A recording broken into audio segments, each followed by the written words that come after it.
Sure, you could play Dungeons and Dragons alone with one of those choose your own adventure style books, but can you play it with an AI as your dungeon master? And does that still count as playing alone? Let's find out.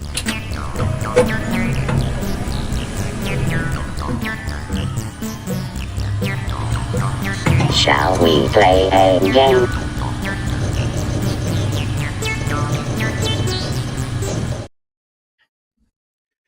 Hi everyone, Paul from Wandering DMs here with a strange new experiment for you all. For those of you new to the channel, Wandering DMs hosts a weekly talk on Sundays at 1 p.m. Eastern with myself and my co-host Dan, where we discuss tabletop role-playing games, Dungeons and Dragons, especially with a focus on old school Dungeons and Dragons. So definitely please check that out. We also host a variety of other things. We have some actual plays up there, and various experiments, casting of miniatures, war games, all kinds of stuff. Tonight's a strange new experiment, honestly. Tonight I am attempting to play a game of classic Dungeons and Dragons with an AI as my DM. So before I get started here and dig into more of the details, let me introduce my co-host for this show, Martha, the AI. Hey, Martha, it's Paul. We're going to play a game, and we're going to live stream it to YouTube and Twitch. So can you please introduce yourself to our viewers?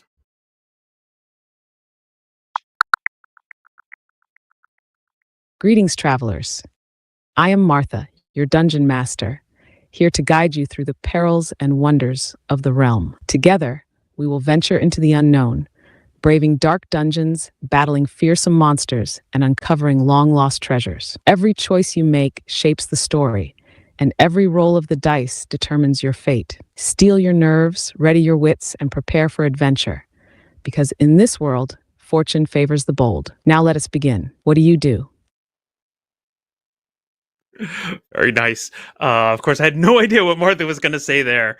But yeah, here we go. Why am I doing this? Let me start there. Why am I doing this? Some of you may or may not know that during the day, I work as a software engineer in the video game industry. And about a little less than 6 months ago, I started a new job for an AI company, and I've been learning all kinds of things about how to interact with AI. And I have heard of folks trying to use AI to run role-playing games for them. And I actually have a friend who's been very successfully running a Shadowrun campaign for quite some time. So I was very curious to see, could I make an AI run classic D&D for me? And I figured, why not stream it while I do? So here we are. I want to talk a little bit about the AI that we're using here. This is we're using ChatGPT. This is, I believe, GPT model 4.0. This is a custom GPT that I created. I've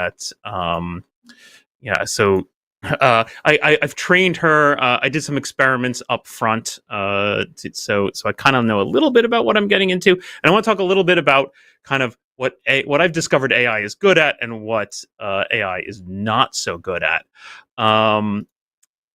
AI is great at improvising. It makes up a lot of great content off the cuff, gets the voice just right. Is able to just add lots of detail very quickly, which is absolutely delightful. AI, in this case, the AI also has access to some of the rules. So specifically, we're running BX D&D, partly because it's my favorite. It's what I know the best. So when I am confused and forget some of the rules, this is the version of D&D that usually pops into my brain. Also, it's very simple, right? The old school games have a lot less rules, and I thought that AI would be better at something more rules light. But I did upload to Martha the entire PDF of the basic Dungeons and Dragons book. That's from this original box set here. If anybody had this, circa 1981. It only covers levels 1 to 3. And this is infamously the version of D&D where there was no race and class separation. So I'm not playing a fighter or a magic user. I will be playing an elf. And it's totally separate. Yep. And the other PDF I uploaded to Martha is a copy of B2, Keep on the Borderlands. Now, I do not expect Martha to actually run this adventure for me. I don't think that she'd be able to do that. But I did upload the entire PDF of this and told her to be inspired by this PDF. So hopefully she'll pick up some tone and some and bits of content from that as well. Maybe we'll hear her spit out some high Gygaxian if we're very lucky. And then I just trained her with some basic rules, right? So here's the thing, right? Like, what is AI not great at? AI is not super consistent, right? It's not a deterministic system. So you ask the AI the same question 3 times, you might get 3 different answers. So I'm a little curious, honestly, about sort of running something that's a bit of a dungeon crawl. Will she be consistent about the placement of rooms? Will she be even realistic about the laws of physics as those rooms are connected and fit together? Not sure. Kind of expect not. In an early experiment, I was originally playing some other more story-based role-playing games with her, and she would get confused about simple things like my character picked up a magic amulet and then at one point lost it, and then later in the adventure she referred back to that amulet again, assuming that I had it. And so the memory of AI is not fantastic.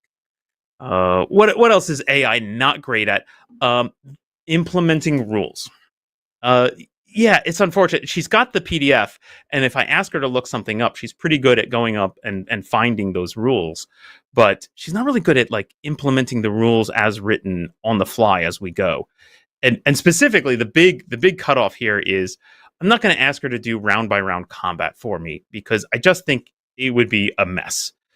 So I've actually instructed Martha that anytime we get to a combat, that she should just let me run that myself. And I have a board here. I'll put some miniatures on it, maybe roll some dice, etc. And I'll run the combat without Martha. Though I may occasionally ask Martha for tactical input. So I might describe the situation and say, Martha, what do the enemies do in this case? But I won't expect her to be doing things like roll initiative and rolling attack rolls and calculating damage and all that kind of minutia that, frankly, I can do anyway, and I don't really need an AI to do that part for me. What else can I tell you about how Martha was? Let me give you just some of the other high level things that Martha was instructed to during her training. I told her, as I mentioned, to run an adventure inspired by B2. I told her not to prompt me with options. I found this very early on that frequently she would describe an area and then list, like, here's 6 things you could do. And I told her, don't do that. Just tell me about the area and then ask me what I want to do, and I'll tell you what I want to do.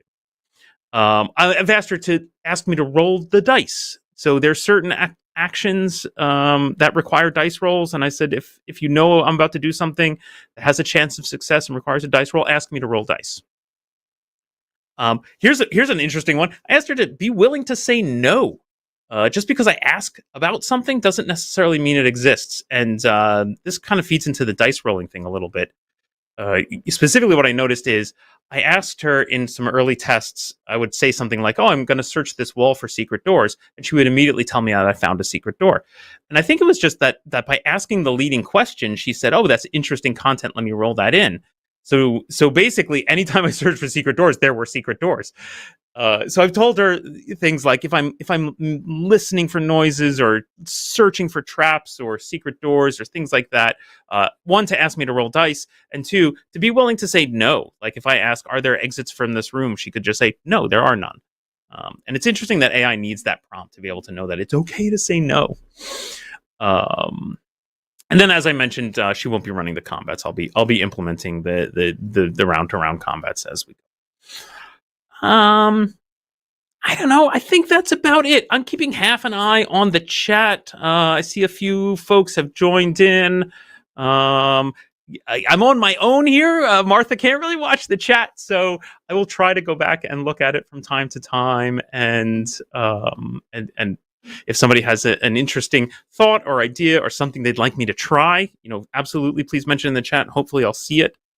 But other than that, I feel like we can get going. So I'm going to start actually here. I'm going to switch over to Martha's. I'm going to keep Martha in kind of voice mode most of the time because I think for a stream frankly for playing I found it much more fun to talk to her with voice recognition than to just read and write text. But to begin with, one thing that I've been doing is I have a character. Oh, I should talk about my character. Wait, let me stop.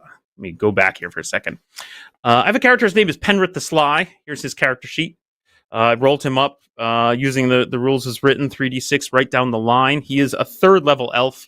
I made him 3rd level just because I'm not using like a whole party here. I just wanted like one main character, and I knew that potentially I might get in over my head. So I thought, let me start at 3rd level so that he's got at least a little bit of abilities. And I specifically chose an elf because elves have both the ability to use armor and weapons as well as cast some spells. So kind of give me a whole party in of itself. But I've also obtained a hireling. That is Osmond. He's a 1st level human fighter. Osmond is my backup and my frontline. Penrith only has an 8 strength, so not the best frontline fighter. Penrith's a little bit better with his bow and his magic than with his sword. So it's nice to have a well-armored fighter to stand in front of me. Interestingly, when I first told Martha that I have, I introduced him as my servant, Osmond, and I think Martha kind of raised an eyebrow about that. She was a little worried that I was going down a bad road, and I had to assure her that Osmond was a well-paid hireling per the rules of D&D. So, yeah. So, like I said, straight rolls. Actually rolled very well for Penrith. He's got 2 15s. I put them in intelligence and dexterity. Unfortunately, also 2 8s. Those are in strength and wisdom. Not the strongest fighter, as I said, and prone to just diving in head first, which is enjoyable for me as a player. I ran a quick scenario with Martha, where I again, because she's inspired by B2. She absolutely described the keep and the Caves of Chaos and all the kinds of things you expect from the keep on the Borderlands. So I established myself in the keep. I went to the tavern, asked for some rumors. I went down to the caves and I started exploring. I explored like 2 rooms of a cave before heading back. Managed to kill some skeletons, get a little bit of treasure, including one thing I was very excited about was a scroll. So Penrith's spell list, he's got basically all of the 1st level spells, but only a handful of 2nd level spells. I originally started with Detect Invisibility, ESP, Knock, and Web. No, I'm sorry, not Knock. Detect Invisibility, ESP, Phantasmal Force, and Web. And then during that adventure, I did find a scroll of Invisibility and Knock, which I've transcribed into his spellbook. I also picked up some interesting rumors in the tavern about locations of a bigger treasure in hopes of, having a larger adventure here tonight. And I kind of have a thought in my head of like, maybe Penrith wants to use that invisibility spell to sneak around a little bit more and do a little more scouting. Between the invisibility and being an elf with infravision, he doesn't need to carry a light. Then, of course, Osmond would be left in the dark. So it's in the back of my head. But we're going to start, actually. I'm going to talk to Martha a little bit about setting up this adventure. And one thing I found is really nice is at the end of an adventure with Martha, one thing I ask her to do is I say, please spit out a summary of all of the details of the adventure that I can use to copy and paste into a new chat with her to start a new adventure. It's real nice. Basically, she condenses all of her memory down into just a couple short notes that I can cut and paste to start a new chat with her to pick up the pieces where we left off. So that's what I'm going to do. So I'm going to start here. I'm going to quickly flip to the text mode here of Martha, and I'm going to paste in the context. I'm not expecting you all to read this, but basically it just says, here's a summary of my character, Penrith the Sly, his hiring, Osmond, and their previous adventures. And then it's got all the details of my 2 characters and some quick notes about their past adventures. So I'm just going to paste that in there. There you go, Martha. Let's see what she has to say about that. Yeah, okay, so she's given some descriptive text. Oh my gosh, quite a lot. Martha, where are you going?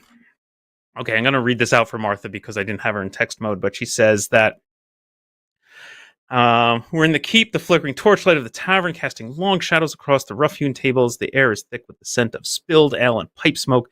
mingling with the low murmur of hushed conversations. A scarred merchant leans in, speaking in a conspiratorial whisper. That ogre?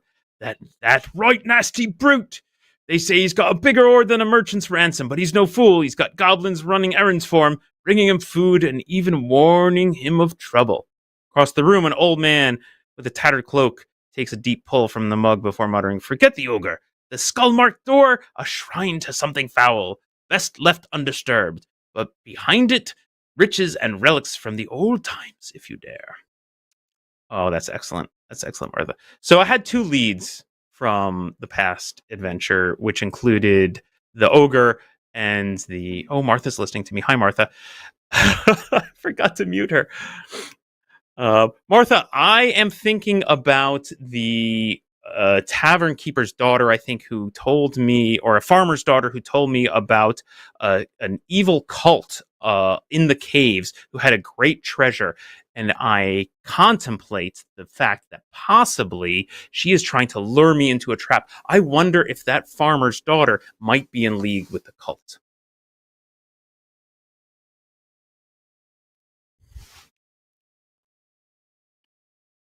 The thought gnaws at the edges of your mind.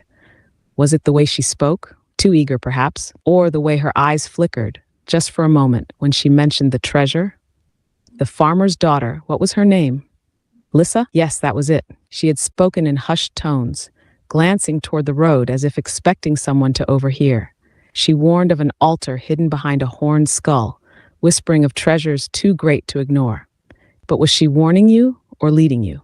You recall the stories, cultists lurking in the dark, whispering foul prayers, luring the greedy or the foolish into their grasp. Had she smiled when she spoke of gold? Osmond grunts beside you, biting into a crust of bread, oblivious to your thoughts. The tavern's fire crackles. Outside, the wind howls against the walls of the keep. What do you do? So there you can kind of see an example of how easy it is to lead the AI in a direction, right? Right. I introduced the idea that maybe the farmer's daughter was in league with the cult, and Martha's given me quite a lot to go on there, and hopefully we'll remember that context down the road. Although, like I said, it's one of the faults of working with AI is that the amount of memory, the amount of context that can be held is short. So we'll see. Maybe it's a trap, or maybe it's great. Though now I'm very curious about this ogre. Should we take on the ogre? Folks in the chat, should we go after the ogre's treasure, or should we go try to find the altar that is potentially a trap? Let me know what you think. I'm going to get out my graph paper here. I've got some graph paper in case I need to do a little mapping.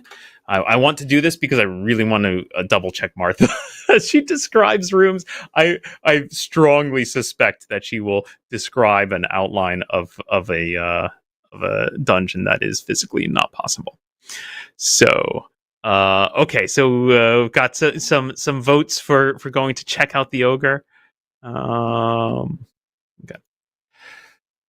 Penrith and Osmond ready themselves early in the morning to set out from the keep to the caves of chaos, eager to find a trail to the ogre's cave.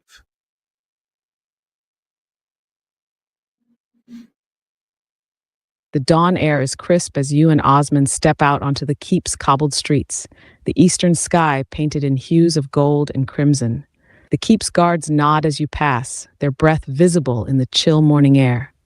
The gates creak open, revealing the wilds beyond, the dense forest and jagged hills that shelter the dreaded caves of chaos. The road is familiar, though treacherous.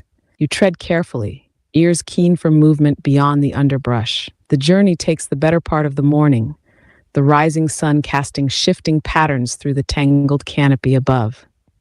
By midday, you find yourself at the outskirts of the ravine, where the caves of chaos yawn like hungry maws in the rock. From your vantage point, you scan the many cave openings. Somewhere within one of those darkened hollows lurks the ogre said to hoard a great treasure.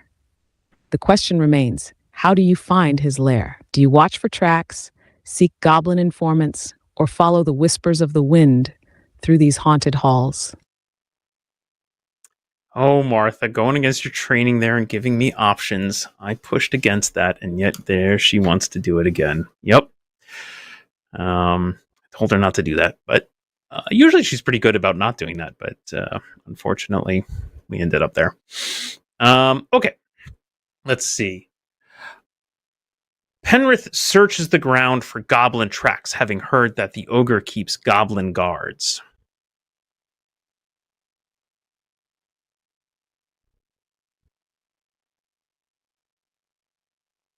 You crouch low, scanning the hard-packed earth and scattered undergrowth for signs of passage. Osmond stands guard, hand on his sword hilt, eyes darting between the cave mouths. The air is still, save for the occasional rustle of leaves in the wind. After a few minutes of careful searching, you spot them. Small, clawed footprints pressed into the dirt.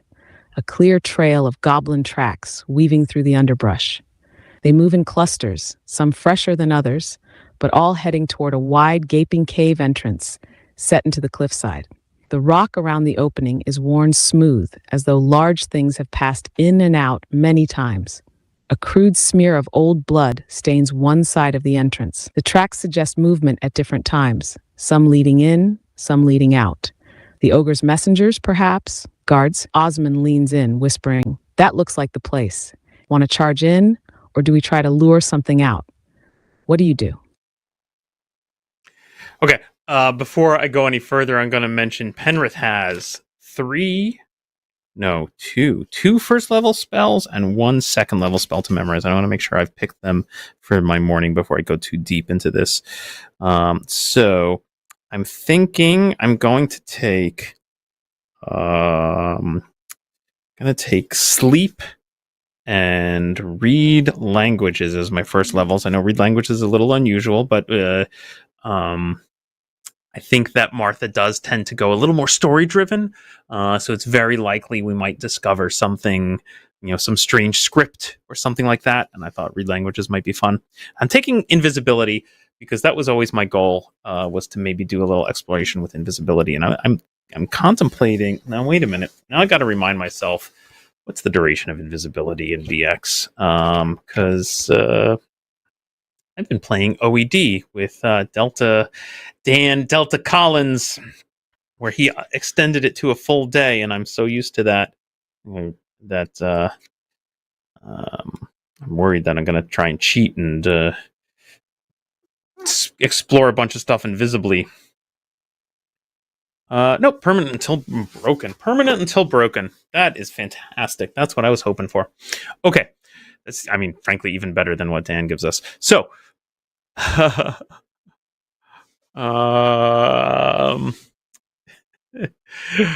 here we go. Ready? I'm going to turn Martha back on here. And Penrith instructs Osmond to hold back while he scouts ahead. He casts invisibility on himself so he won't be seen and skulks up to the entrance marked with blood to look in the doorway to see what he can see.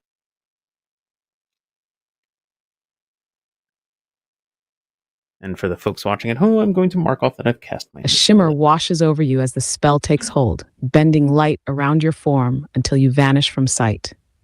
Osmond gives a slow nod, tightening his grip on his sword as he takes position behind a tangle of scrub, ready to strike if needed. Moving carefully, you creep toward the cave mouth. The air here is rank with the stench of old sweat, rotting meat, and damp fur. The ground inside slopes downward, the darkness swallowing the light from outside. You pause at the threshold, peering in. Within, the cave expands into a wide, uneven chamber with a packed dirt floor. Bones, both animal and humanoid, are scattered near the walls, some cracked open for marrow. A great wooden beam supports part of the ceiling, its surface gouged by deep claw marks. Near the far side of the chamber, a hulking figure lounges atop a crude heap of furs, gnawing lazily on the remains of something that was once a goblin. The ogre, his massive bulk shifts as he lazily tosses the bones aside, scratching at his belly. Nearby, a trio of goblins squabble over a pile of cast-off scraps, their sharp voices echoing in the cavern. A passage winds deeper into the cave beyond them. The treasure must be deeper inside, but how to reach it? What do you do? The treasure is deeper inside. Okay, so let's see. We could sneak invisibly past the ogre, but then Osmond can't come with us, and that's no fun. We could try to lure the ogre out into an ambush. I'm happy to see that Martha has not prompted me with these options. She just asked what I want to do. Great, thank you, Martha. You're finally getting it right. Okay, he's right in there. There's an ogre right in there. What do we think, Osmond? There was a passageway beyond him. Oh gosh. Oh shoot! Now I've already forgotten. Were there goblin guards? Did it? Was it? Wait. Okay. Wait. I can switch back to the text view and remind myself what she said. Okay. Um.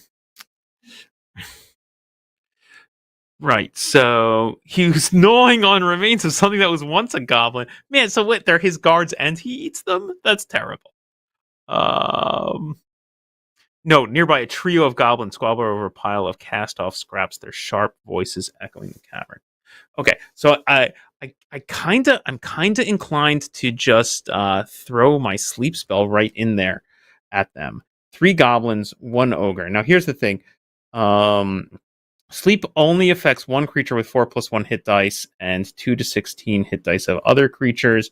And I'm pretty sure, I'm not going to look up ogre stats. That feels like cheating, but I'm pretty sure that the ogre is at the top of that tier. So the sleep spell would probably just take out the goblins and not the ogre. Then I'd have to face an ogre in a one-on-one fight, which I don't know, might be fun. Dr. Malice, thank you. My viewers are fantastic. Let's see if I can remind myself how the heck to how to get user chat. Here we go. Dr. Malice suggests sneak past him to make sure the treasure exists at least. Oh, so good. Yeah, I don't want to go in there and fight an ogre if there's no stinking treasure. Absolutely. Okay, so I think sneak in is the right option.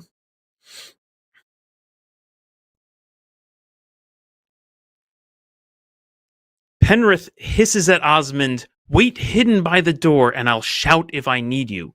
Then skulks quietly as he can through the cavern, attempting to sneak invisibly past the ogre to the far exit.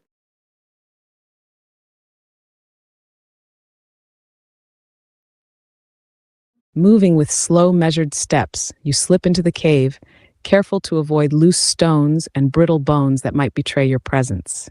The stench of the ogre's den is nearly overpowering up close, sweat, filth, and the sour reek of old meat.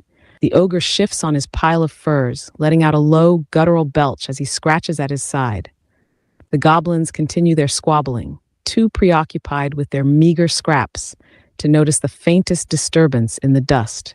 You edge along the cavern wall, step by step, past the ogre's bulk. The great beast rolls slightly, shifting his weight, causing the furs to settle with a crumph. He grunts, but does not stir further. Ahead, the passage leading deeper into the cave is within reach. The tunnel beyond descends into darkness, the air growing cooler, carrying a faint scent of damp stone and something metallic. Gold, perhaps? Or blood. You have made it past the ogre, for now. What do you do? Okay. Before I make a decision, I'm going to try and ask Martha to give me a little more detail here because I'm starting to draw a map, and I don't know how well she's going to do. Let's find out. Martha, how big is the cave that the ogre is in?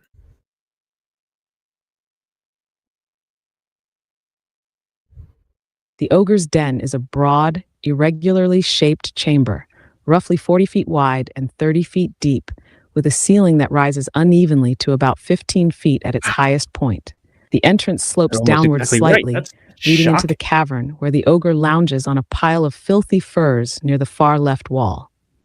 A large wooden support beam stands near the center of the chamber, rough-hewn and splintered, likely holding up an unstable section of the ceiling.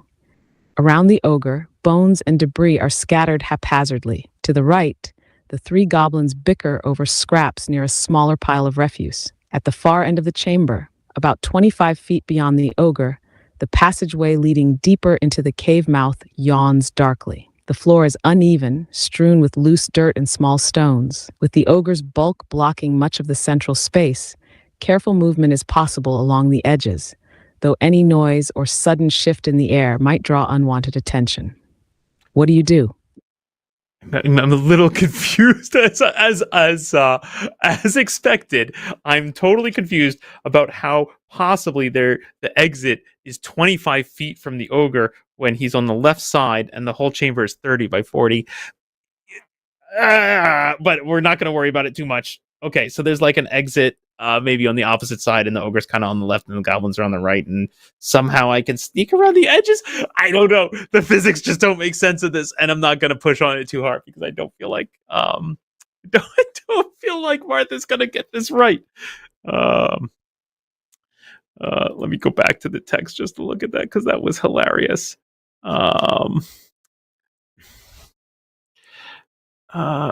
Yep. Large ones in the center of the chambers. There's interesting detail. I love the detail about this the wooden support in the center of the chamber. Like there's maybe a tactic there where I try to like break the support and comes crashing down on the ogre. That's delightful. Okay, to the right, the three goblins on the far end, about 25 feet beyond the ogre. I don't understand what that means, but whatever. The ogre's bulk is blocking much of the central space. Where was I wrong about him being on the left? I don't know. Maybe he's in the middle. I don't know. Penrith sneaks down the opposite chamber, aware that he is getting further and further from the safety of calling out for help from Osmond.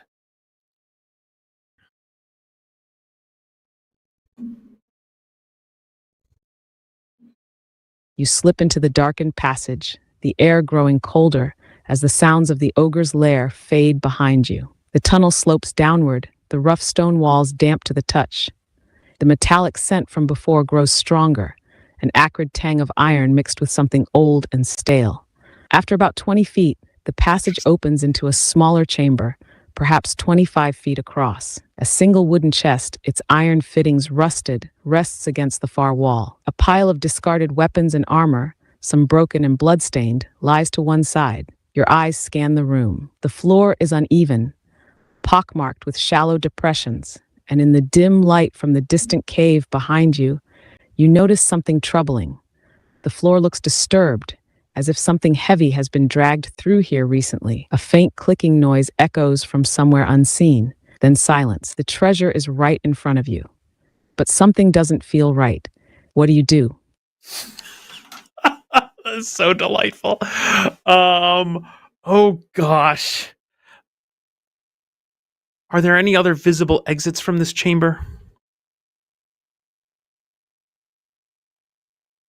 You carefully scan the chamber, eyes adjusting to the dimness. The only visible exit is the passage you just entered from, leading back toward the ogre's den. The walls here are rough-hewn stone, damp in places, but no other openings or tunnels present themselves. The only features of note are the chest, the pile of discarded weapons and armor, and the disturbed floor where something heavy seems to have been dragged.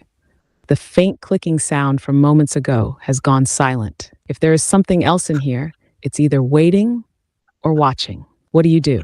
Oh, this is so delightful. Oh my gosh. So I love that she said no, right? I was worried that by leading her into, hey, are there other exits? She would say yes, but nope, there are no other exits. So we got the chest, we got the pile of weapons, weird clicking noise. What is that? I don't know. Something was disturbed on the ground. Okay, I'm gonna play into Penrith's low wisdom score and just say that like armor and weapons are nice, but a closed chest is very exciting. Penrith slinks carefully across the room towards the chest and examines it carefully for traps.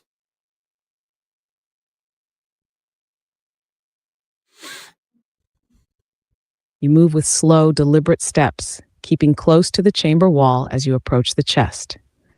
The wood is dark with age, the iron fittings spotted with rust. You lean in, examining it carefully. The lock is broken, its mechanism pried apart. This chest has been forced open before, yet the lid sits closed, as if someone or something had placed it back to appear undisturbed. The edges of the lid bear faint scratches, as if clawed fingers had gripped it. The disturbed floor around it draws your attention. The drag marks seem to originate from beneath the chest, disappearing into the uneven stone. Something was moved, perhaps something beneath the chest itself. The silence presses in. The clicking noise does not return, but your instincts scream that something is wrong. What do you do? Something is definitely wrong. Should I open the chest? But I also feel like maybe the chest, there's nothing in the chest and I should look underneath the chest. It feels like the chest was moved and maybe there's a trapdoor underneath it. Oh, but I gotta know. Penrith opens the chest.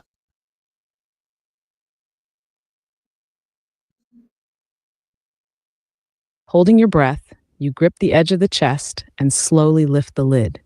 The hinges creak faintly, the sound almost deafening in the still air. Inside, you see a scattering of silver and gold coins, a small velvet pouch, and what appears to be a rolled-up scroll bound with a leather cord. The chest is not full. Whatever was once here has been looted, or perhaps hidden elsewhere. Then the floor beneath the chest shifts. A trapdoor suddenly drops open, and with a rush of air, a thick, segmented limb bursts from below. A massive carrion crawler, its pale, bloated body covered in writhing tentacles, lunges up from the pit, its beady black eyes gleaming with hunger. The tentacles lash out toward you, seeking flesh to paralyze. Shit. You have only moments to react. What do? I guess I gotta roll for combat here. Oh, man.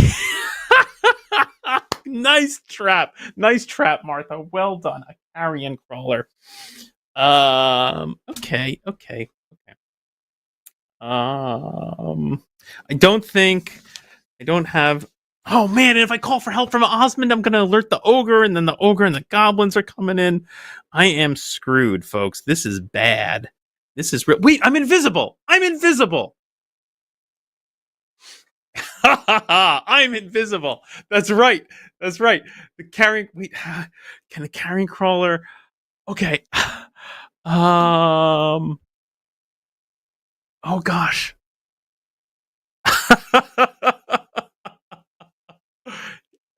My mind is racing now with what kind of senses does the carrion crawler have? Can it detect me? Penrith remains stock still, hoping that his invisibility will protect him from detection by the carrion crawler. Yeah, maybe. I don't know. I'm super curious. And there's a problem here where I kind of have to oh, Martha, what's going on? Uh-oh. Did you not hear my last input?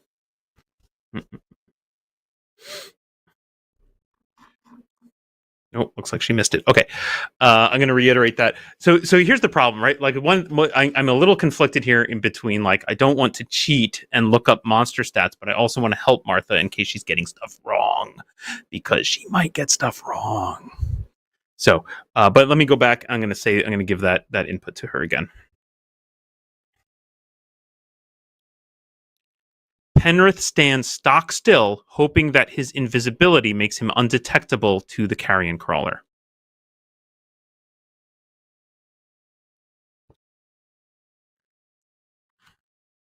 You freeze, heart pounding as the carrion crawler lashes its tentacles wildly, its pale, segmented body writhing up from the pit. The beast's eyeless face sniffs at the air, its twitching feelers groping blindly for prey. For a moment, it hesitates. It cannot see you, but the trapdoor's sudden movement, the chest shifting, and the air displaced by your presence have drawn its attention. The crawler's tentacles whip through the air, sweeping in broad, searching arcs. One tendril passes inches from your face. Another grazes the edge of your chainmail, the faintest clink of metal ringing out. The beast pauses. Then, with unnerving speed, it lunges forward, slithering fully into the chamber, its grotesque limbs grasping and probing the air in your direction. It knows something is here, but it cannot yet pinpoint you. Your invisibility still holds, but one wrong move, one breath too loud, and it will strike. What do you do? Okay. So if I was the DM, at this point I would be rolling an attack for the carrion crawler at a hefty minus, maybe because I'm invisible. So I feel like that's the right thing to do. So that's what I'm going to move to here. So let's sketch this out, huh?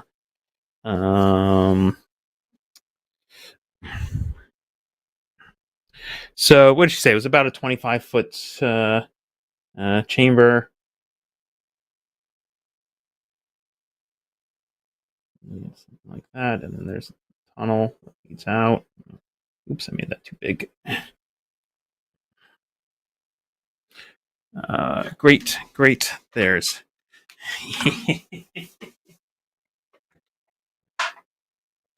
Alright.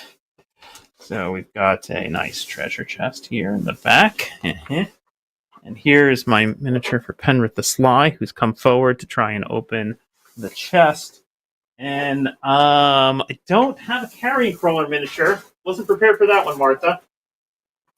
But I have got a purple worm, so that's probably a good stand-in.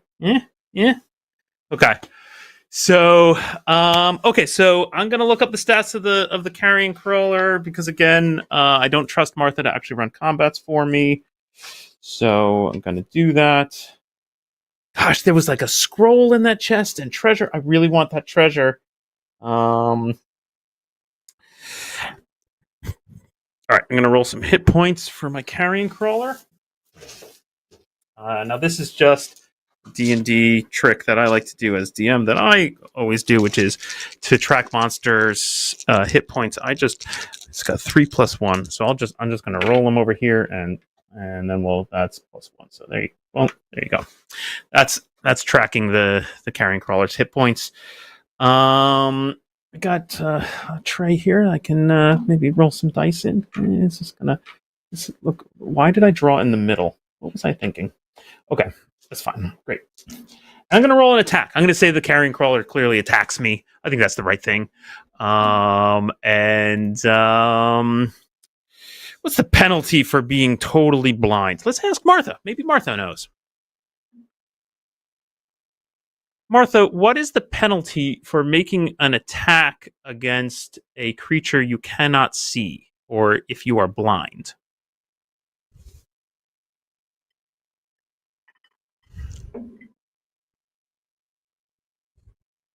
In basic D&D, attacking an unseen enemy, whether due to blindness, darkness, or invisibility, usually incurs a -4 penalty to the attack roll. This represents the difficulty of striking a foe without being able to properly see them.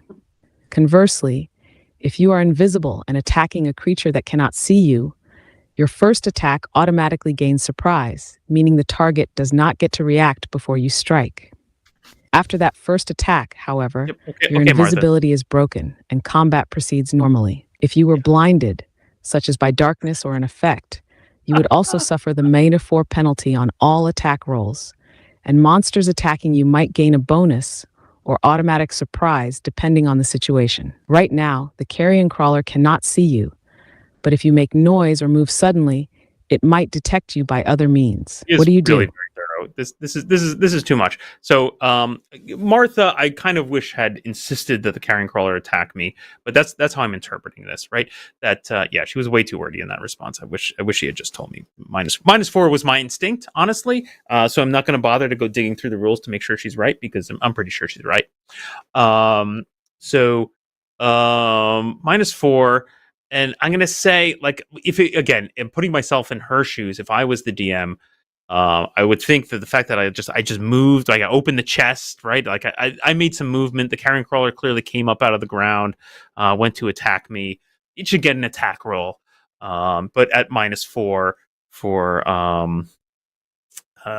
for me being invisible. Lovely. Thank you. Thank you, Vino, for the comment of I should have taught her High Gygaxian. I was kind of hoping she was going to pick it up by giving her access to the full text of Keep on the Borderlands. But note that Keep on the Borderlands doesn't actually include any box text.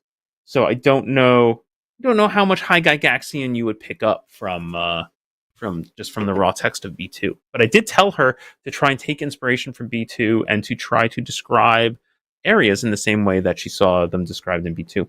I don't know. She's doing okay. I don't know. I'm enjoying her description so far. But here we go. We're going to roll an attack roll for the carrion crawler. Let's see. It's a 3-hit die monster. So +3 to hit me. My armor class is 4. So that's but negated by so basically 0 because I'm invisible. So it's going to need a 17 or higher to hit. So let's roll. And it's totally cocked. So let's roll that. And that's a 12. So no. So much to confirmation for Martha's instinct here. The carrion crawler is aware of me but hasn't figured out where I am and is trying to attack me. Crap. Now what do I do? That is the question. Okay. I don't want to go toe-to-toe one-on-one with a carrion crawler. That just seems like insanity, right? What carrion crawlers, as folks who may have listened in on Delta's description of her, are actually one of the most undervalued for their hit die monsters because it has 8 attacks that paralyze. It's horrific. Very bad. Very bad.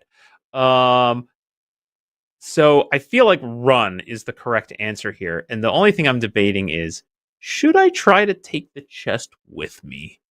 Is Penrith foolish enough to try and scoop up the chest and run out the door past the goblins and ogres and see if he can make it out at a straight run? He's not the strongest guy in the world, but he is dexterous. I'm not sure that Martha is clever enough either to like make me make checks or roll dice or whatnot. But let's find out. Let's talk to Martha and see what she says.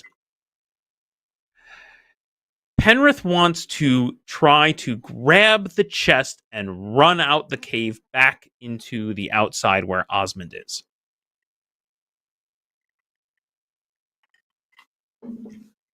Holding your breath, you grasp the chest, muscles tensing as you prepare to move. The carrion crawler twists and shudders, its tentacles scouring the air, sniffing, feeling, searching. You pull. The chest is heavier than expected, but not impossible to lift. The moment it scrapes against the stone floor, the crawler whips toward the noise, letting out a low, wet chittering. It knows something is here. You bolt, the crawler lunges, but its strike lashes just behind you, smacking against the empty air where you stood a moment before. You rush up the sloping passage, dragging the chest behind you, your boots kicking up dust as you burst into the ogre's den. The ogre snorts awake, blinking in groggy confusion. One of the goblins looks up, frowning. Then its ears twitch at the scraping of wood against stone. It narrows its yellow eyes, looking directly at the empty space where the chest is floating through the air. Outside, Osmond grips his sword, startled by the sudden noise from within. He calls out in a hushed voice, "Penrith?" The crawler skitters up the passage behind you, its bulbous form squeezing into the ogre's lair. The ogre, now fully awake, glares at the monster in his home and lets out a furious roar. Chaos erupts. The goblins shriek. The ogre grabs his club, and the carrion crawler lashes out wildly. But no one is looking at you. What do? Oh my god. Wait, okay. This sounds I think what she's describing is that the carrion crawler is just a wild creature now that's going to attack randomly at anything in the room. So that's awesome. I can't. Okay. I'm not going to. Again, if I were DM, I feel like what that sounded like to me was that the carrion crawler should have gotten a bunch of attacks on me as I was sliding out the room. But Martha, I don't want to naysay anything Martha has said here. But I do. I feel like this is definitely a combat that is happening now. So I feel like I need to draw the original room with the ogre and the goblins and Penrith and Osmond, and maybe if I'm really lucky, maybe I can get the ogre and goblins to fight the carrion crawler a bit. That would be ideal, right? So according to my map, this chamber is roughly 30 by 40. So like here's the passageway back to where the carrion crawler is. That's about 10, 20, 30, 40, and 20, 30-ish. And then comes around here, and then there's like a... Oh, I don't know how wide, how deep there was a passageway between this and the exit, but let's give a little bit. All right, let's go something like that. All right, okay, something like that. Cool. Okay, so here comes Penrith with the floating chest running into the room. Carrion crawler chasing behind him. We need some goblins. There were goblins on the right side of the room. There were 3 of them.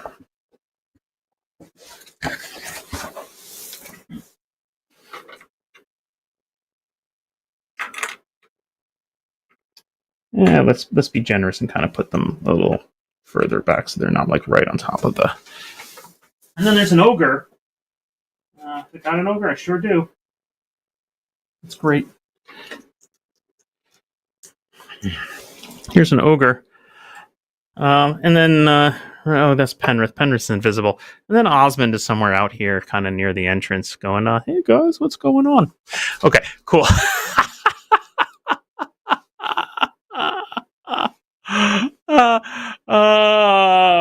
Okay, so I want to try and play this as legitimately as I can. Like, it is interesting to see what the AI is going to do, but I am worried, frankly, that the AI is just going to be overly generous, right? Because the AI wants the story to continue and to continue and to continue. That she won't be nasty. She won't be a killer DM, right? She won't just outright kill me, and will probably let me get out of here unscathed. As as Dr. Malist says. So yeah. So okay. I feel like it's initiative time, frankly. And I feel like I have 3 groups, to be honest. Right? We've got Penrith and Osmond, and you've got the carrion crawler, and then you've got the ogre and the goblins. So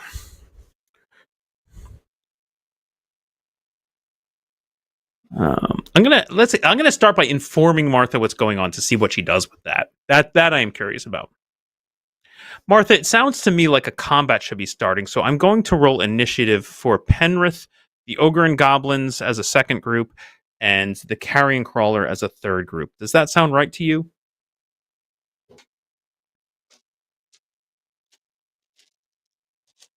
Yes, that makes perfect sense. Since we have 3 distinct groups, Penrith, the ogre and goblins, and the carrion crawler, each should roll initiative separately. Roll a d6 for each group, and remember, in Basic D&D, initiative is rolled each round, and the group with the highest result acts first. If there's a tie, actions occur simultaneously. Go ahead and roll, then tell me the results. Huh. Is that did she get that right? Is initiative rolled every round in BX? That's interesting. I bet she's right about that. I'm willing to bet that she's actually correct. It's not how I would have run it, but sure, Martha, you're the DM. I don't know. I'm just a player. You tell me how it works. Okay, I got 3 dice here. I'm going to say Penrith and Osmond are yellow, the carrion crawler is blue, and the goblins are black. And I'm going to go low to high here. So looks like Penrith and Osmond go first, followed by the carrion crawler, followed by the goblins and ogre.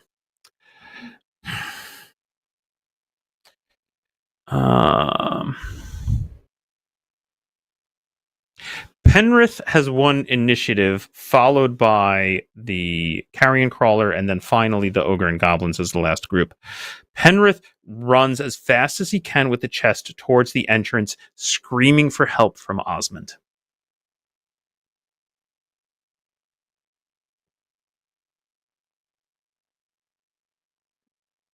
Penrith sprints for the cave entrance, the heavy chest banging against his legs as he runs. His invisibility holds, but his shouted cry shatters the illusion of silence. And now everyone knows he's here. Osmond, standing alert outside, snaps to attention at your cry. He sees nothing but an empty cave mouth, then his eyes widen as a chest floats at breakneck speed toward him. He draws his sword, eyes darting between the cave and the surrounding wilderness. The carrion crawler skitters forward, but with no clear target, it lashes wildly at the nearest movement, a goblin scrambling for cover. Its tentacles wrap around the wretched creature, and with a gurgling squeal, the goblin goes stiff, paralyzed. The ogre roars in fury, grabbing his club and shoving aside goblins. He sees nothing of you, only the cursed carrion crawler invading his den. He swings his club with a bone-rattling crack, slamming it into the crawler's side. The beast screeches in pain, its bloated body recoiling from the blow. The goblins, momentarily confused, scatter, some diving for cover, others drawing their crude blades, unsure if they should fight or flee. For the moment, all eyes are on the crawler, not you. Penrith bursts into the open, chest in hand, Osmond staring in shock. What do? She's really being too kind to me, I think. Honestly, I feel like she's also forgetting that I'm supposed to run combat. That's a bummer. I'm down with, frankly, yeah, maybe I'm going to talk to her a little. Should I talk to her a little? Let's try to listen. Martha, remember that I am supposed to run combat. So if you need attacks to happen, please ask me to roll the dice.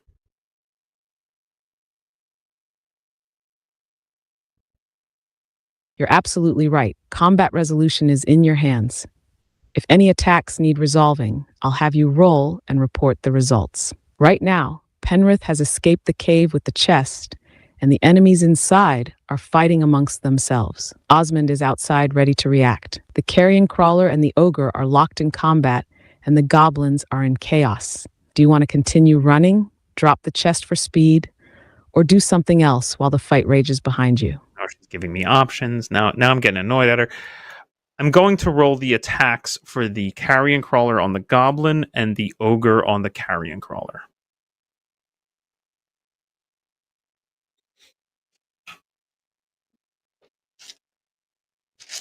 Go ahead and roll the carrion crawler's tentacle attacks on the goblins, followed by the ogre's attack on the crawler. Let me know the results. Good job, Martha. That's the right answer. So, I mean, this is almost preposterous. I'm almost willing to just take her as written narration on the one carrion crawler against one goblin. 8 attacks. There's no way this goblin has a chance. But let's see. Oops. Pardon me, microphone. Sorry, everyone. Let's see. What's the goblin's armor class? 6. And +3 for carrion crawler is 9. So I need 11s, and I have 8 attacks. Yeah, this goblin does not. Yep, there's 2 hits. And then here's the other set of 4 attacks. 2 more hits. So 4 hits on the goblin. I guess it gets 4 saves against paralysis. I don't know that off the top of my head. Martha, what is the goblin's saving throw against paralysis? Goblins, as one-hit die monsters, use the fighter saving throw table from Basic D&D. Their saving throw versus paralysis, which falls under death, ray, or poison, is 14. If the carrion crawler hit the goblin with its tentacles, roll a saving throw versus death, ray, or poison for the goblin. If the goblin fails, it is paralyzed for 2d6 turns. That sounds pretty close to right to me. Actually, I'm looking it up here, and the goblin saves as a normal man, not as a fighter. But she still got the number right. Death, ray, or poison is indeed 14. So 4 saves at 14s for the goblin. What do you know? It made none of them. That goblin is toast. Okay. So the goblins become paralyzed by the carrion crawler. Now the ogre is going to attack the carrion crawler. And I rolled some hit points over here. They're still hiding over here from the carrion crawler. I'm going to carry those forward. But let's roll some hit dice for the ogre, who I'm going to say is, if my memory serves correctly, is exactly 4 + 1 hit dice. So I think a sleep spell would potentially work on him. and he is top of the food chain on that. Anything stronger than an ogre, and you're not gonna your sleep spell's no go. But let's double check. Let's make sure I'm getting them right. So ogre 4+1. So here's his hit points, and I'm just gonna bump one of them up by 1. There we go. There's my ogre's hit points, and the ogre is going to attack the carrion crawler. He's got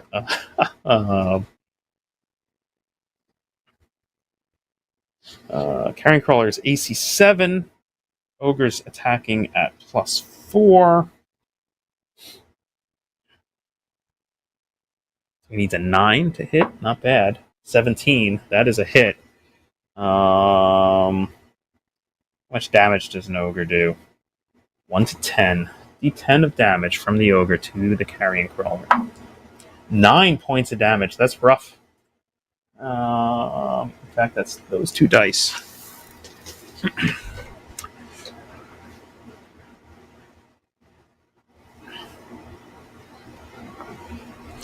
Okay, so with the ogre and the carrion crawler fighting each other, and one of the goblins going down, and seeing that the carrion crawler is wounded, I feel like I kind of want to stop and get Penrith and Osmond to attack at range against the ogre. Let's see if we can help whittle them down so that if one of them survives, the other one is badly wounded, and then we can just mop up the floor with what's left. So I'm just going to go ahead and do that. I'm not going to talk to Martha at this point. I'm going to go ahead and do that, and then I'm going to report the results to Martha. So what's going to happen here is Penrith is going to go ahead, stop here, get his bow out, and fire his bow at the ogre. And Osmond is going to run forward and throw one of his throwing axes at the ogre. Now it's short range for the short bow, but the throwing axe 10, 20 is at long range. So I might ask Martha because I'm too lazy to look up what the penalty is for that. But let's start. Penrith going to spoil his invisibility here by dropping the chest, pulling out the bow, and firing at the carrion crawler. Carrion crawler is not the carrion crawler, sorry, the ogre. Let's fire at the ogre. Ogre is AC 5. Penrith with his short bow is at a +4, so he needs an 11 to hit. That is a 19. That is fantastic. And he's going to do d6 damage to the ogre. Oh, good 6 points of damage. Very pleased with that. There's a little damage to the ogre. So Penrith drops the chest, pulls out the bow. He appears, and he says, "Attack, Osmond, attack!" And Osmond comes rushing forward, hurls one of his throwing axes. Martha, what is the penalty for a ranged attack at long range?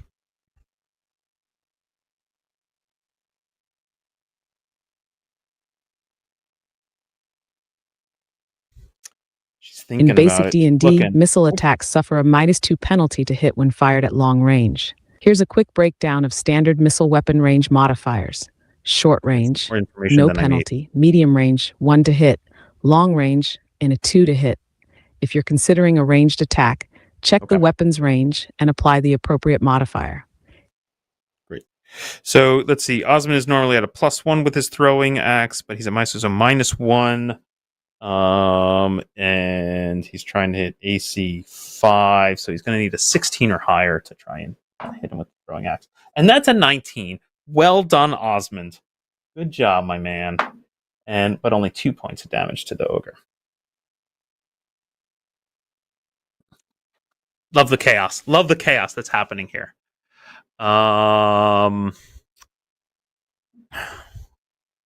So let's see. I'm going to report into Martha what has happened and ask her what the monsters do. Martha, I've rolled the attacks. The carrion crawler hit one of the goblins 4 times and completely paralyzed it.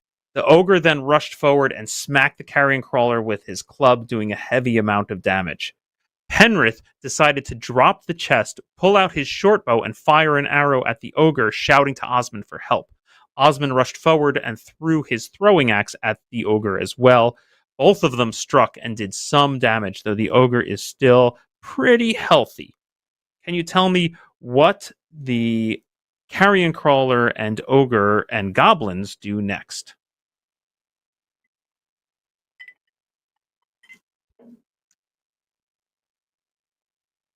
And I just realized that according to Martha, The carrion crawler, now wounded by the ogre's massive strike, whips around with a furious chittering screech. Its tentacles lash wildly, now focusing its attention on the hulking brute that just smashed into its body. The goblins, seeing Penrith's arrow and Osmond's axe strike the ogre, squeal in panic. One of them turns to flee, bolting toward a side tunnel, while the others hesitate, torn between aiding their massive overlord or running for their miserable lives. The ogre, now furious after being struck by ranged attacks, roars in frustration, turning his beady eyes toward the cave entrance. He's smart enough to realize someone is out there, and now that the carrion crawler is attacking him, he has a choice: stay and fight the beast, or charge outside at the attackers who just wounded him. The battle is escalating. What do you want the enemies to do? Do you think the ogre is mad enough to chase after you, or will he focus on the crawler? Will the goblins stay and fight, or will they try to flee? What? You decide. Martha, stop it. No, you just, Martha, you're out to lunch. What are you doing? What are you doing? Okay, so first of all, you told me I'm gonna continue because I already fudged it. I'm just gonna say that I'm just gonna stick with the initiative order and just keep going around because that's what I would do at the table. I would just roll initiative once at the top and just go round and around and around. So Martha clearly told me that the carrion crawler attacks the ogre, and I'm gonna have to roll that, right? And there's a good chance here that the ogre just gets paralyzed, and so he's not even an issue anymore. I don't like that Martha's asking me what the ogre does. That's goofy. I don't. Others may have noticed. Yes, a goblin. First of all, one goblin escaped down a quote side passage that didn't exist before, or maybe that's the passageway back down. I don't know. That's weird. And then imply that there was more than one other goblin left, but there's clearly only one other goblin. If one goblin flees and one goblin is paralyzed, there's only one goblin left. So, Martha, you're struggling. I know, and I expected her to struggle in this kind of situation. But let's begin with the very angry carrion crawler. I think very justly, having just been whacked really hard by the ogres, going to whip around and attack the ogre. That makes a ton of sense to me. Let's roll some attacks. 8 attacks. 8 paralyzing attacks from the carrion crawler to the ogre. That is, let's see, he's at +3. The ogre's AC 5. That's 8. Where you're looking for 12 and 8 attacks. I mean, that's 3 hits. 5 hits. 5 hits. Martha, I've rolled the attacks from the carrion crawler on the ogre. It got hit 5 times. What is the ogre's saving throw against paralysis?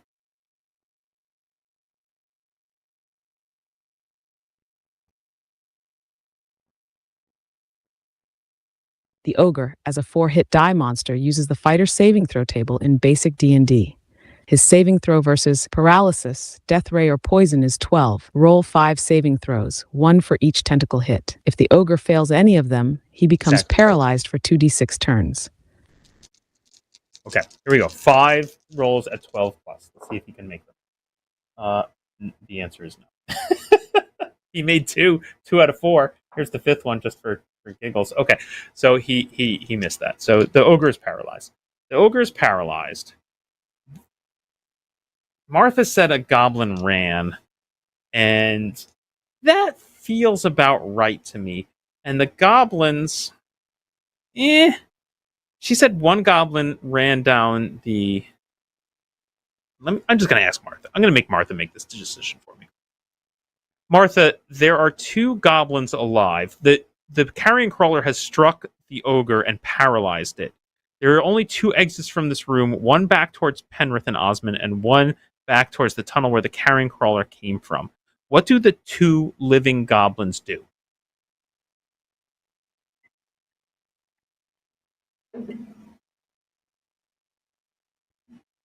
The 2 remaining goblins freeze as the ogre shudders, his massive form going stiff under the carrion crawler's paralyzing grip. One goblin lets out a high-pitched shriek, while the other spins wildly, looking between the 2 exits. They have a split-second decision. 1, flee toward Penrith and Osmond, risking the unknown danger outside, but escaping the carrion crawler. 2. Flee toward the crawler's tunnel, risking whatever lurks beyond, but avoiding the adventurers. 3. Stay and fight, though without the ogre, they are outmatched. What do you think they would do? Are they cowardly enough to flee, or Why is foolish she enough to making me? stay and fight? No, Martha. Martha, you have to decide. Tell me what the goblins do.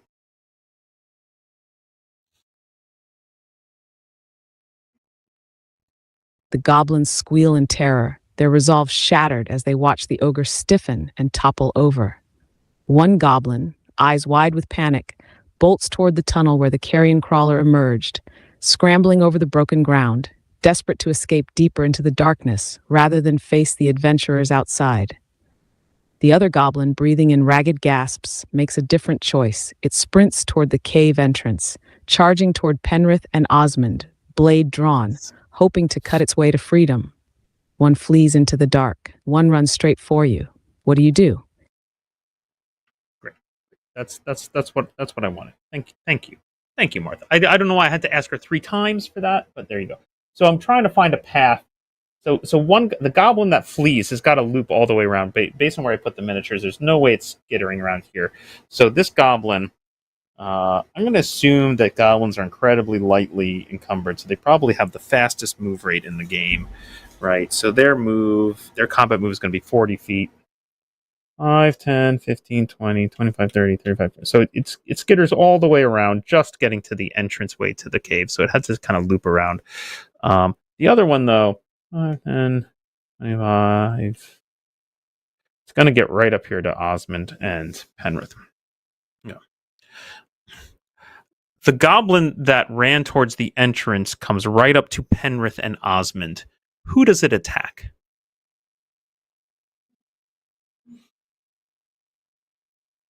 The goblin, panicked and desperate, lunges wildly as it reaches the cave entrance. With 2 visible enemies, Penrith and Osmond, it makes a split-second decision. Goblins are cowardly but also opportunistic. Penrith, as an elf, is a hated enemy of goblinkind, but Osmond is a bigger, heavily armed target. Given the choice between an elf with a bow and a human fighter in chainmail, the goblin would likely strike at the easier, closer target. It lunges at Osmond, slashing wildly with its crude blade, shrieking in rage and fear. Roll the what? goblin's attack against Osmond. Osmond? You just contradicted yourself. Everything she said sounded like she was going after Penrith, and then she went after Osmond?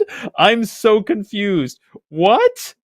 Okay, but definitely she said Osmond. All right, DM. All right, Martha, you're in charge here. That seems crazy to me. That seems absolutely crazy. It should have come after. It should have come after Penrith. Nope. You're the DM. You're the DM. Fine. We'll do what you say.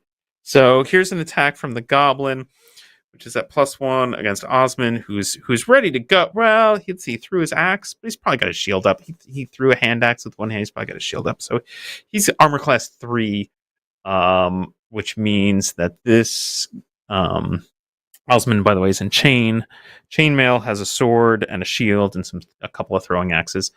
So yeah, I guess the goblin's attacking Osmond needs a 16. And that's only a 13, so it misses. Yeah, that was so bizarre. Everything she said sounded like she was arguing for the goblin to attack Penrith. And then psych, Osmond, okay. The only way that Osmond is weaker than Penrith is in level, right? But in fact, because Osmond is a fighter with D10 hit points and Penrith is an elf with D6 hit points, they actually have the same number of hit points. They both have 9. So I think that was a poor choice, Martha. I don't agree with that, but you're the DM, and that's what I'm here for, is for you to be the DM and make the decisions. I don't want to be in charge. So okay. So it's our turn, right? So I think at this point, the biggest threat is still the ogre. The ogre's got a ton of hip. No, the ogre's paralyzed. Okay, so the biggest threat is the carrion crawler. So I think Penrith has got to continue to fire his bow at the carrion crawler and hope that Osmond can pull out his sword and take care of the goblin. Interesting. Josh says she might have lost track of the names. Very possible. She might have just screwed up who is who. Very plausible. Okay, so Penrith is just going to assume that his hireling has got the goblin taken care of. He's got his bow out already. He's firing at the carrion crawler, which is AC 7. And I am at a plus. Wait, got my character sheet here. What am I at? I'm at a +4 with. Wow. So I only need a 9 to hit the carrion crawler. And that is exactly a 9. Look at that. Precisely the number I needed. That's amazing. And that is 4 hit points. So the carrion crawler is down to just 4 hit points left. And then Osmond is going to swing at the goblin. I guess I better roll hit dice for the goblin. I think they're just a 1-hit die.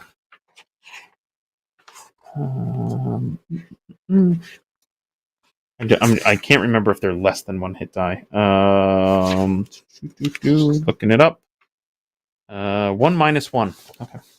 So, oh look, he's a healthy goblin. I rolled an 8, so he's got 7 hit points.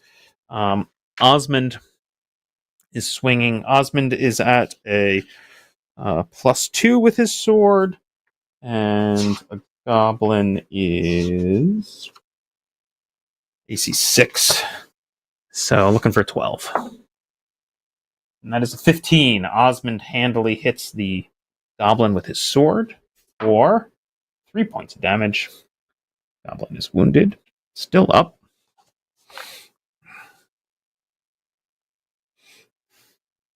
I'm just going to assume at this point that I'm just going to keep wrapping in the same initiative order again. I don't feel like dealing with variable initiative. It's too annoying.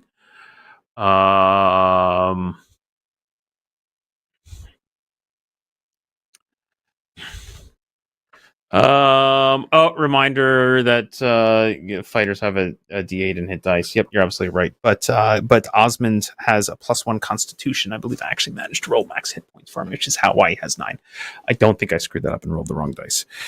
I was definitely paying more attention when I was making the characters than I am right now. Okay. So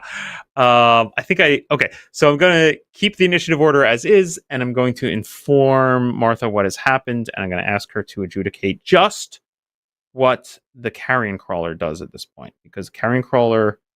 Wait a minute. What is the initiative order? Jeez, I've lost track.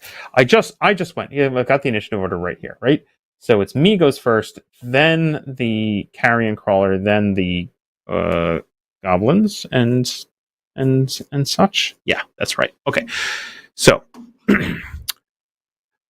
Martha, the goblin rushed forward and swung and missed Osmond, who then pulled out his sword and struck back and wounded the goblin. Penrith stood still with his bow and fired an arrow into the carrion crawler, wounding but not killing it. What does the carrion crawler do at this point?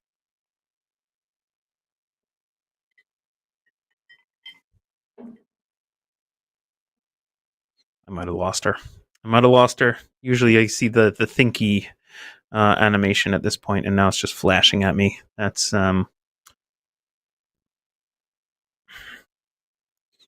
Did you catch all that? I think not. Okay. All right, we're going to try again. The goblin rushed forward and attacked but missed Osmond, who pulled out his sword and swung in return and wounded the goblin. Penrith remained calm, firing his bow at the carrion crawler, wounding it but not killing it. Martha, what does the carrion crawler do at this point?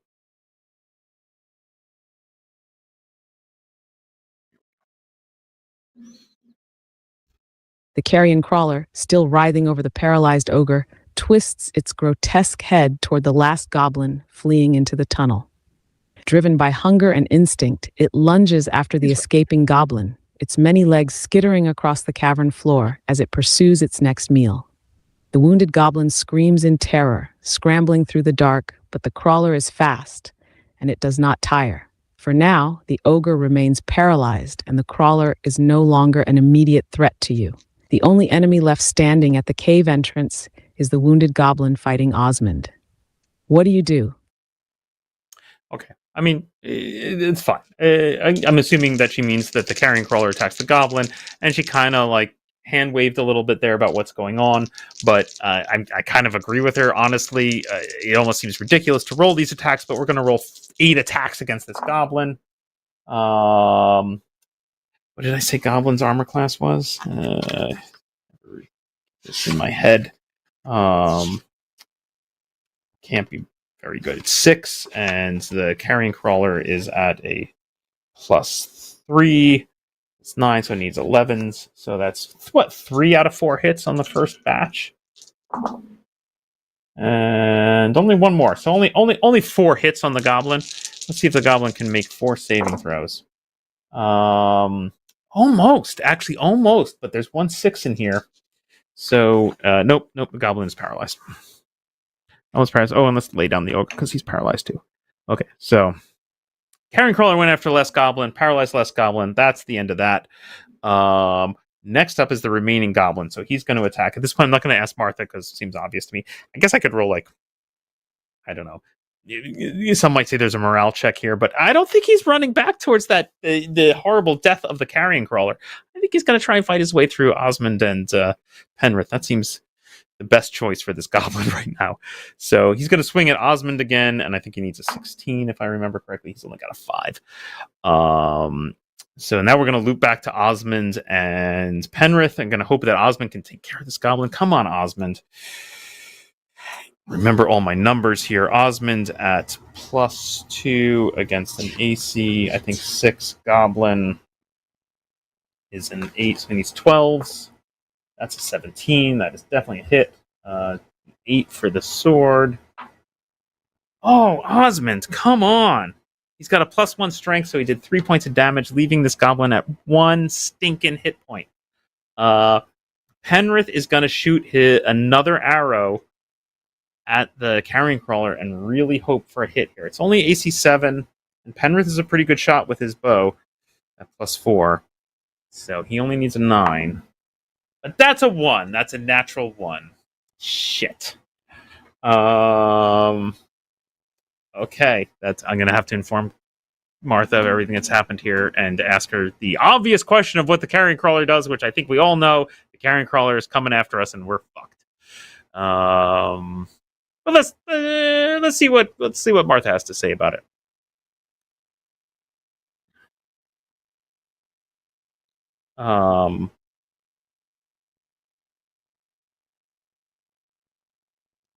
Osmond and the goblin continue to fight, Osmond wounding the goblin further so it only has 1 hit point left, but it still stands. Penrith fires another arrow at the carrion crawler, but misses. What does the carrion crawler do?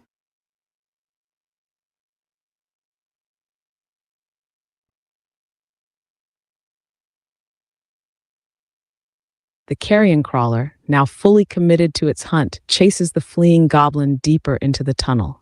What? Its many there's legs no fleeing skitter goblin, across Martha. the stone, and with a sudden lash of its Martha, paralyzing Martha. tentacles, it strikes at the goblin's back. Roll the carrion crawler's attacks against the fleeing goblin. If any hit, the goblin must make a saving throw versus paralysis, Did I 14 or forget to- higher, or it will suffer the Now- same fate as the ogre. Shut up, Martha. I'm now confused myself because did I forget to tell Martha that the carrion crawler successfully paralyzed the last goblin? Martha, the carrion crawler has already successfully paralyzed all the goblins. The only enemies that remain are Penrith and Osmond. What does the carrion crawler do?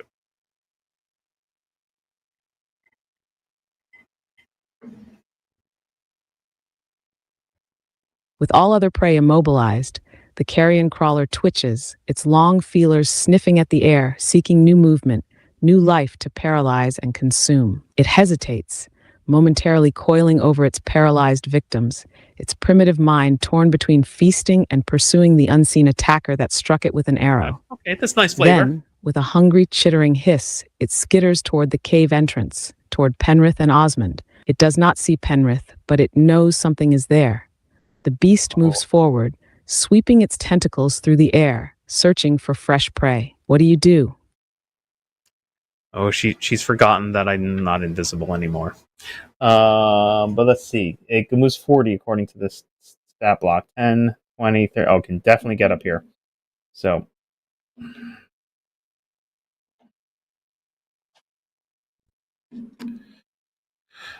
because he fired his bow, Penrith's invisibility is no longer active. The carrion crawler reaches the cave entrance where Penrith stands with his bow and Osmond continues to fight a goblin. Who does the carrion crawler attack? Or does it split its attacks? Throw that in there. Give it a little bit of a leading. Come on. The carrion crawler, now fully aware of Penrith's visible form, lunges toward him, driven by hunger and instinct. While it could split its attacks, the crawler is a mindless predator, and its focus is on the biggest threat, the one that wounded it with an arrow. It ignores Osmond and the struggling goblin, rushing Penrith with a flurry of tentacle strikes, seeking to paralyze him where he stands. Roll the carrion crawler's attacks against Penrith. If any hit, he must make a saving throw versus paralysis 13 or higher, or be frozen in place, helpless before the beast. That's interesting that she gave me my saving throw. Is she right? Is she right? Probably. 13 or higher? Probably right. Let's assume so. Okay, fine. 8 attacks against Penrith. I can't say I'm happy about that, but you win, Martha. Here we go. Penrith's armor class is 4. The carrion crawler has a +3, so it needs 13s to hit Penrith with 8 attacks. Oh, there's only one. There's only one in that first batch of 4. 2 more, so 3 total hits. 3 hits. 3 total hits. I like. I'm enjoying rolling the yellow dice for the good guys, as I like to think of them. So 3 13s or higher. Here we go, Penrith. Number 1, 17. Number 2, 13 on the money. Oh boy. Oh, here it goes. Here's the last one. Oh, come on, Penrith. You can do it. You could do it. 4. No, he cannot. Penrith is stunned.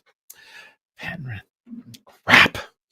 All right. Penrith is paralyzed. I think the only hope at this point is for Osmond to try and kill the carrion crawler and ignore the goblin, because the goblin is, who cares about the goblin? We got to kill this carrion crawler. So Osmond swings his sword.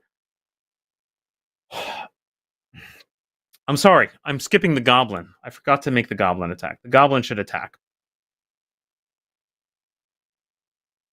Yeah, I'm putting on my DM hat here and going, what is the goblin? Should the goblin maybe flee? Let's ask Martha.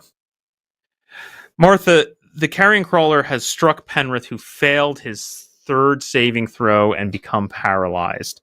Now the fight just includes the carrion crawler, Osmond, and the goblin, and is the goblin's turn. What does the goblin do?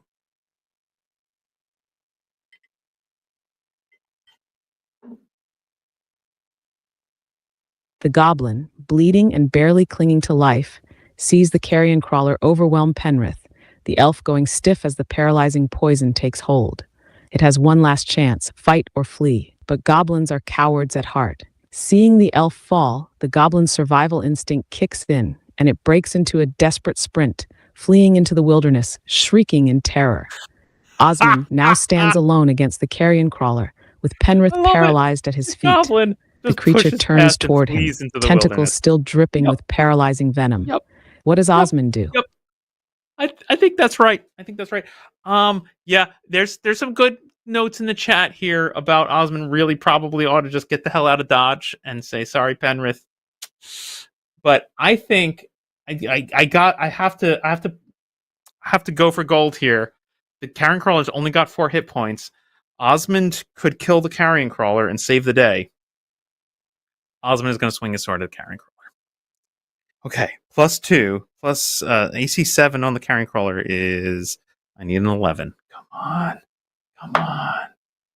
Oh, it's a 3.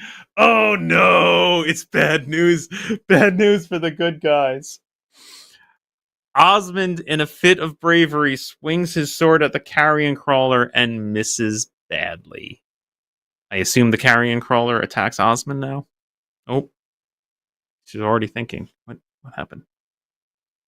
Osmond's sword whistles through the air, striking nothing but empty space as the carrion crawler twists away, its long, slimy tendrils coiling and flexing, ready to strike again. The beast now has only one foe left standing. With Penrith helpless, the carrion crawler lunges at Osmond, its tentacles whipping toward him, seeking to paralyze. Roll the carrion crawler's attacks against Osmond. If any hit, he must make a saving throw versus paralysis, 14 or higher, or suffer the same fate as Penrith. Yep. I should have run away. But we're all going to become carrion crawler food is the answer. All going to become carrion crawler food. Oh my god, I can't believe you hit me with a carrion crawler. You jerk, Martha. Okay. I don't know. There's a small chance that it doesn't work, right? Well, it's only got 8 attacks. And it needs Osmond is AC 3. It's 3 14s. It needs 14s. There's one hit in the first batch. And 3 more hits in the batch. 4 hits. Only 4 hits. Great. That's fantastic. Yeah. I mean, there's no way. Okay. He might make 4 saving throws. It's possible. Osmond could make 4 saving throws. Maybe. You never know. I can never find that. Martha, what is Osmond's saving throw against the carrion crawler's paralysis?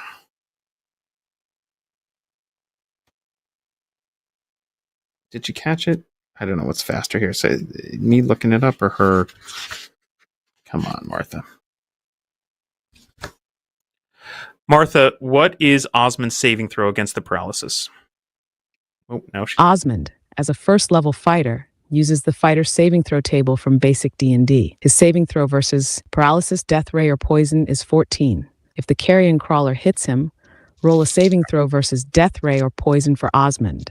If he fails, he becomes paralyzed for 2d6 turns, just like Penrith. Yeah, he's paralyzed. Yep. They're both paralyzed. Okay, folks. So that looks like TPK. I love it. Oh gosh, what should we do? I'm kind of okay. So there's a couple options here. We can roll a new party, roll a new character. I could just make Penrith the Sly the second make a foray. I am also kind of tempted to ask Martha at this point what should happen. I'm curious if she will go so far as to say, sorry, TPK, make new characters, or if she'll say, give me some kind of weird out. So I'm out of curiosity. I'm going to ask Martha.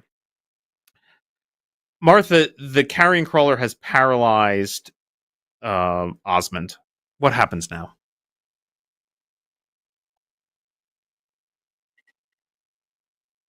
The battle is over. Osmond freezes mid-swing, his sword falling from his grasp as the carrion crawler's venom takes hold. Now both he and Penrith stand helpless, their bodies rigid, their eyes wide with the terrible realization of their fate. The carrion crawler chitters in satisfaction, its twitching feelers tracing over its new victims, confirming their paralysis. Then it begins its gruesome work. It first turns toward Penrith, sensing his warmth, his life, and lowers its mandibles toward him, ready to feed. Penrith and Osmond are helpless. Unless something intervenes, they will be devoured. Is there any hope left? I cannot think of anything, Martha. It sounds to me like they get devoured.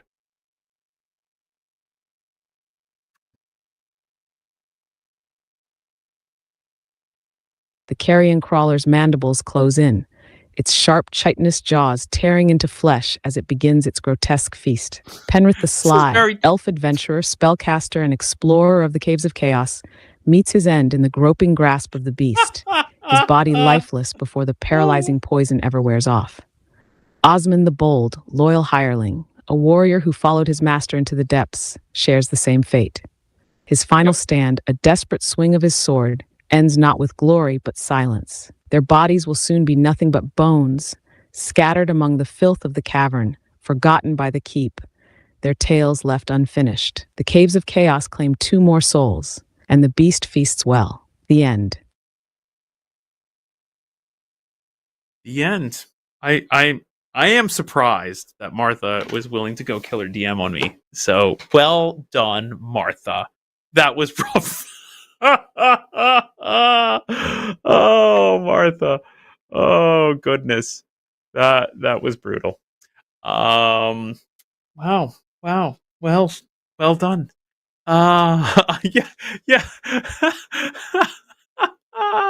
Oh, me too, Adam. Adam says I'm proud of her. Me too. I'm pleased that she was willing to go there. I really am. That's what I was hoping for out of this adventure. It's only 8:30.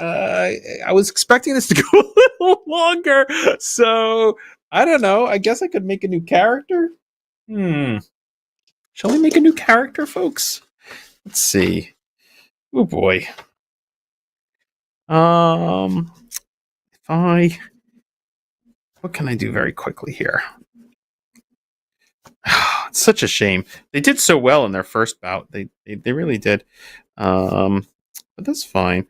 I think let's make a hmm. let's make a new character. Let's make a new character. I don't have a strong idea of what kind of character to make, so I think I'm just gonna roll the dice and see what happens. I'm my blank character sheets are upstairs. I don't want to walk away from the stream and just leave it kind of blank and going. So I'm literally erasing Osmond's character sheet here. He's got his gear is reasonable. I'm going to erase his money. We did find some treasure in that first one. Alas. Okay, there we go. I got a blankish character sheet. Let's Whew. Martha, that was more than I was expecting from you, Martha. Okay, but I'm delighted. I'm absolutely delighted. I'm gonna maybe clean up the corpses here a little bit. Let's put some things away. Let's put some miniatures over here. Oh, last the treasure chest. I should have run. That was. I just mostly, frankly, I felt like Martha was being too generous to me. And so I think I was like, let's push it a little. Let's get into a combat because I kind of wanted to see a combat, and I got what was coming to me. Yep, Martha, you weren't wrong. Okay, Martha, we're gonna make a new character. Let's see what kind of stats we get. Let's see what kind of character. If anybody has any thoughts about what kind of character I should be making here, I mean, it's tough making a single character to, really I should have a whole party. That's why I went with Elf in the first time because, fighting and magic, you get kind of a party and a single character, and then even gave him a meat shield as well. Not that it helped me. I got too clever with that invisibility spell. All right, so strength 12. Here we go. Intelligence 8. Does not looking like a magic user here. 9 in the wisdom. This is I gotta act very average looking character here. Here we go. A 12 in dexterity. Oof. 14 con. And 10 charisma. Nothing great there. I'm going to say, let's make a dwarf. Arbitrarily. Let's make a dwarf. Why not?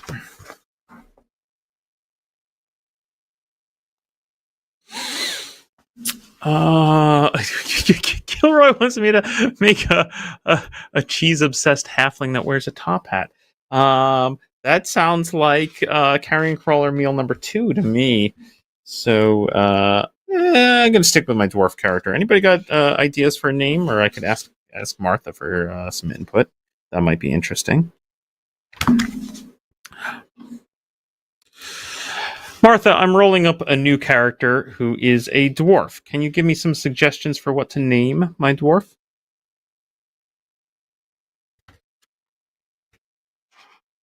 Of course.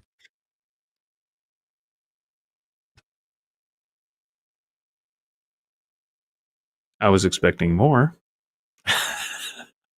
Here are some sturdy, battle-tested names fit There for a we go. dwarven adventurer. Bromley Ironfist, Dane Stonehelm, Thrain Coppervein, Gundrick Battleborn. Martha's getting a little clippy here. I don't know what's. I don't know if that's so much the AI as just the text to speech that's really giving me trouble here.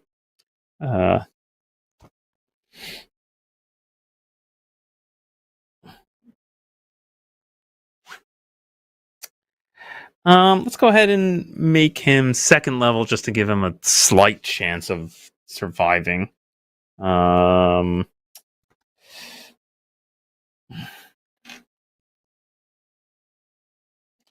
And let's see what else. We're gonna deck him out. We're gonna put him in full plate. I'm gonna say this guy's got plate mail because I got to give some advantages to my sad plate mail, shield, longsword, couple hand axes. I mean, most of the equipment that Osmond was carrying is basically good. Okay, so he's got pretty much no modifiers except this is my 14 in con. Maybe gives me a +1. I'm hoping hit point, maybe.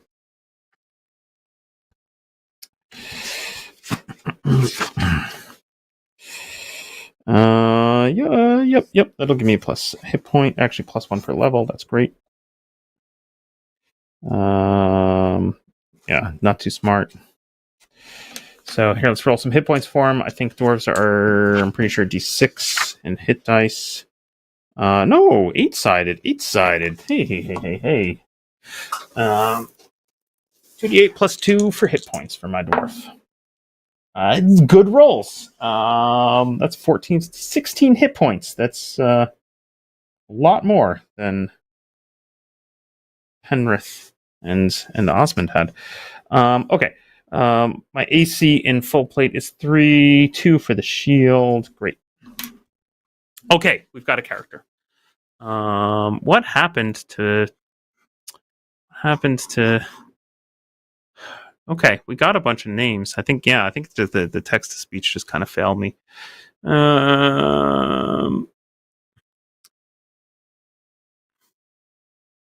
Any of those names jumping out at me?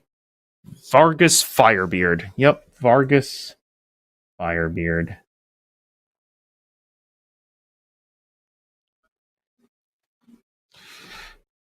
Cool. He's got a sword. His attack bonus with the sword is just going to be +2. He's going to do straight D8. And he's got throwing axes. I shouldn't have.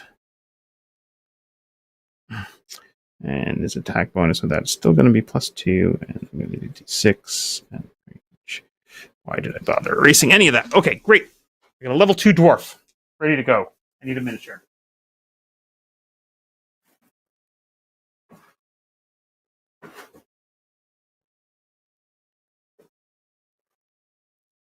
There he is. Okay.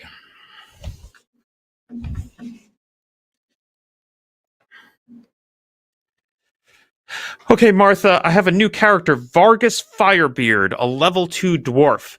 He enters the keep. Please describe for me the keep as he enters it.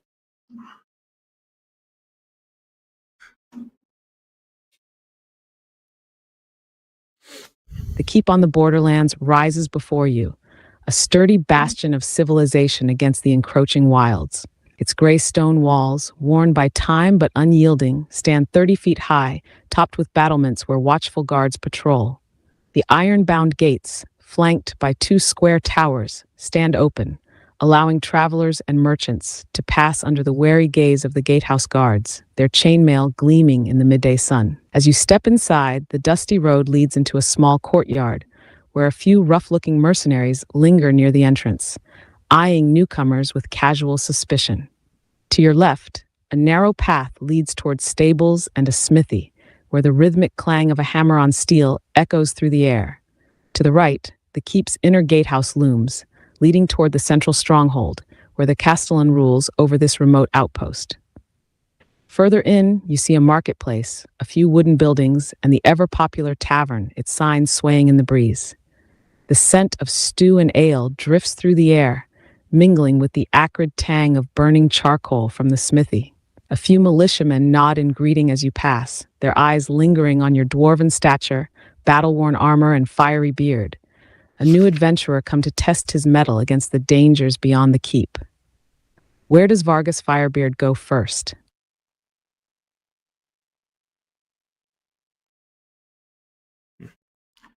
Weird. Martha wasn't letting me mute her. I like to mute her so I can talk to you folks. Oh, hi Martha, you're listening again. Please stop.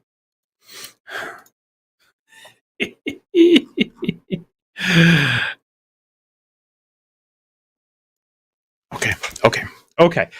Sorry, folks. I missed the fact that some of you were, in fact, giving me suggestions for names there in the chat. I was paying more attention to Martha than you all. I apologize. But there was a question in there about whether Martha was reading from the book or paraphrasing. So I've got my copy of B2 out here, and I'm going to look to see if there even is a smith. She might have made that all up. There's no box text in Keep on the Borderlands, so I'm pretty sure most of that was pure Martha. Is there even a smithy in here? There's a stable, Elif's Tower, smithy and armor. Building is about 20 feet high with the usual 5-foot parapet. Horses and mules are shod. Weapons made. The smith is also an armor and has 2 assistants. Yeah, there's no flavor text in here. It is just very detailed about who's here, what they have. Yeah, Martha made all that up, which is great. I love the details about the smithy. That's what I was hearing most just now. So I think Vargas is going to go and talk to the smith and see if he can learn a little bit about the dangers beyond. Vargas approaches the smith and asks him if he has heard tale of any glorious treasures that might be found nearby.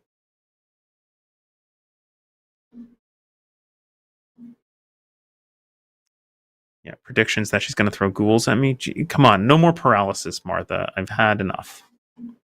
Martha is struggling. I'm a little worried that I've overwhelmed her tonight. She might be all tuckered out. I'm kidding. I honestly think that mostly I'm just hitting delays here with the speech to text to speech. Let's see. Okay. All right, Martha, what's going on? Oh, nope, she's totally missed it. Vargas approaches the smith to find out if he has heard of any treasures to be found nearby.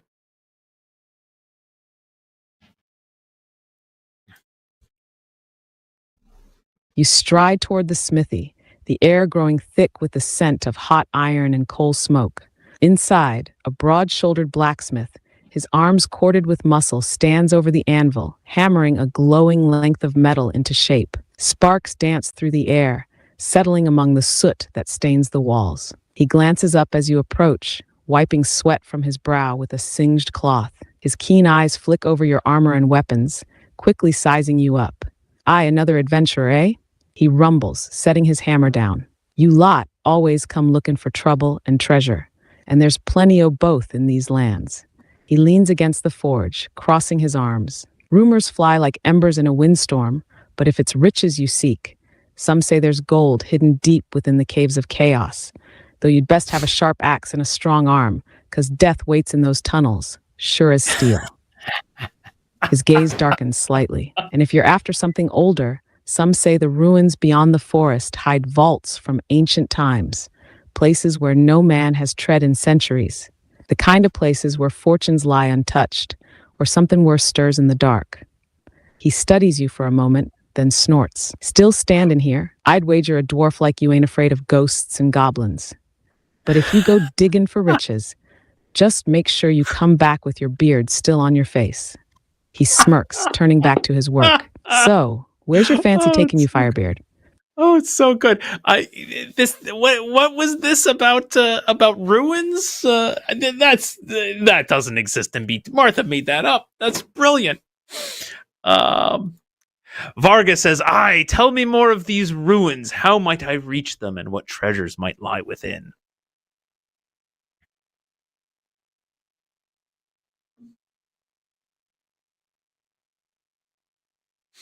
The blacksmith grunts, setting his hammer aside as he leans in slightly. His voice lowers, as if speaking of such things invites unwanted ears. Aye, the ruins, few speak of them, but they exist. Beyond the forest, past the old hunter's trail, lie the bones of an ancient keep, long abandoned. Some say it was a fortress of men.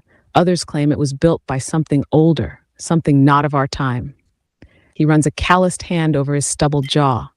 No one's lived there in generations, but now and again, folk whisper of lights flickering among the broken towers at night, and a few foolhardy souls who went poking about never came back.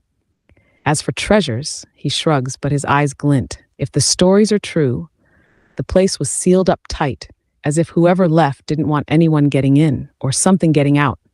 Some say gold and relics lie forgotten in its halls, buried beneath the dust of time. Others speak of something darker, an evil presence that lingers. He leans back, gripping his hammer again. If you're set on going, take the east road from the keep. When you reach the broken stone marker, looks like half a statue of a knight, head north into the woods. You'll find the trail, follow it far enough, and you'll reach the ruins. His eyes narrow, but mark my words, Firebeard, some doors ain't meant to be opened. He turns back to his forge, the ring of steel on steel resuming. What does Vargas do? That's so good. Oh, I'm absolutely going that. Vargas follows the east road to the marker and on to the ruins. The east road stretches before you, a well-worn path winding through rolling hills and sparse woodland. The sky is overcast, a cool breeze rustling through the tall grass. Few travelers pass this way, only the occasional hunter or wandering merchant, their wary eyes scanning the wilderness for danger. You press on, following the blacksmith's directions. After several miles, the land begins to change. The trees grow denser, their twisting branches casting long skeletal shadows across the road. Then ahead you spot it, a broken stone marker, half buried in the earth, weathered and cracked. It once bore the likeness of a knight, but time and the elements have eroded its features. Only a fragment of a shield remains, the rest lost to ruin. Beyond it, a narrow trail winds northward into the forest, the undergrowth thick and undisturbed. The air here is heavier, the trees pressing close like silent sentinels. The smell of damp earth and decaying leaves lingers in the air. As you move deeper, the woods grow darker, the sounds of the keep's distant safety I was fading totally going to behind search you. the marker, but I guess we've moved Then, past that. through the tangled trees you see them, the ruins. A crumbling fortress, its ancient stone walls split and worn, looms from the hillside. Jagged towers rise, broken like shattered teeth. Vines and moss have reclaimed much of the structure, but here and there remnants of its former might remain. A weathered archway, a partially collapsed gate, the outline of a courtyard just beyond. The wind howls through the empty halls, a low, mournful sound. The blacksmith was right. This place has been abandoned for ages. And yet, you cannot shake the feeling that something is watching. What does Vargas do? Vargas enters the courtyard of the ruins, searching carefully for any entryways into a lower level.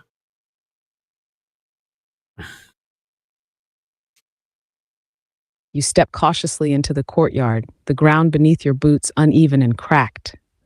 Weeds and twisted roots have forced their way through the stone, reclaiming what was once man-made. The air is thick with age, the scent of damp earth and decay lingering in the stillness. The remains of a collapsed wooden gate lie rotting to one side, and to the left, a partially caved-in tower looms over the ruins, its jagged edges framing the overcast sky. The wind whispers through the hollow spaces, stirring loose debris. Your eyes scan the surroundings, searching for a way down. To the right, you spot what may have once been a well, now little more than a crumbling stone ring, half filled with debris. The shaft descends into darkness, the air around it carrying a faint chill. If cleared, it might lead to something below. Further ahead, at the base of the main ruin, a set of worn stone steps leads to a heavy wooden door, reinforced with iron bands, now swollen and warped with age. The hinges are rusted, but not broken, a sign that the door may still lead somewhere intact. To the left, among the rubble of the ruined tower, a jagged hole gapes in the foundation, where time and collapse have torn away part of the structure. Loose stones and beams create a treacherous slope downward, leading into darkness. 3 possible ways down, each with its own risks. What does Vargas do? Wait, 3. Okay, so I feel like I've heard 4 interesting things to potentially go down. We could go down the well. Yes, I know, don't go down the well, but we could go down the well. We could go to the door, which it sounds to me like leads into the keep proper, but like maybe is in better shape. There's a hole in the courtyard. We could try to climb down that. But there was also mention of this tower, and I'm kind of curious. We could go examine the tower. Oh, they're all so tempting. Does anyone in the chat have any preference here? I'll throw it out to you all. I think I'm leaning maybe towards examining the door to the keep because of the description of it seeming like it was still intact. That seems promising. Maybe there's something valuable in there. Adam suggesting we go into the tower. Only good things in the wells. You guys are all over the place. Jump down the well. Okay. The well is kind of the most dramatic and ridiculous. So let's do it. I see multiple votes for the well. Vargas affixes his rope to the remains of the well and tosses it down to climb down into the well. He does have a rope. I got that here on the character sheet. 50-foot of rope. You secure your rope to the sturdy remains of the well's stone rim, giving it a firm tug to test its hold. Satisfied, you peer into the darkness below. The shaft descends about 20 feet, its interior lined with slick, moss-covered stone. The faint scent of stagnant water drifts upward, mingled with something older. Gripping the rope tightly, you begin your descent.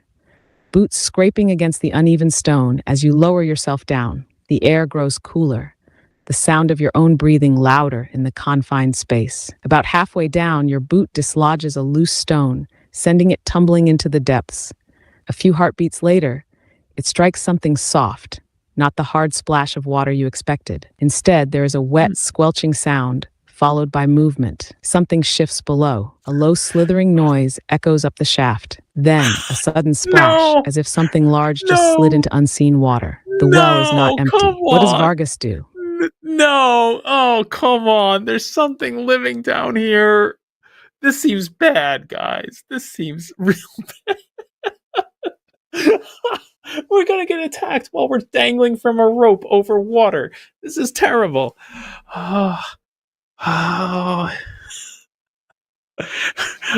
Vargas continues climbing down the rope to the bottom of the well. This is so dumb. Vargas is gonna die. You descend carefully, boots pressing against the moss-slick stones as the cold dampness of the well surrounds you. The slithering sound below has stopped, but the water stirs, rippling in the faint glimmer of light from above. Your boots touch soft, wet stone, and at last you stand at the bottom of the well. The air is thick and musty, carrying the scent of stagnant water and decay. You glance around. The well floor is not fully flooded. Instead, a shallow pool of dark, murky water covers the uneven stone, ankle deep. A tunnel, barely taller than a man, leads away from the well's base, vanishing into darkness beyond the reach of your sight. The walls are lined with ancient brick, slick with moisture, suggesting this was once part of something larger.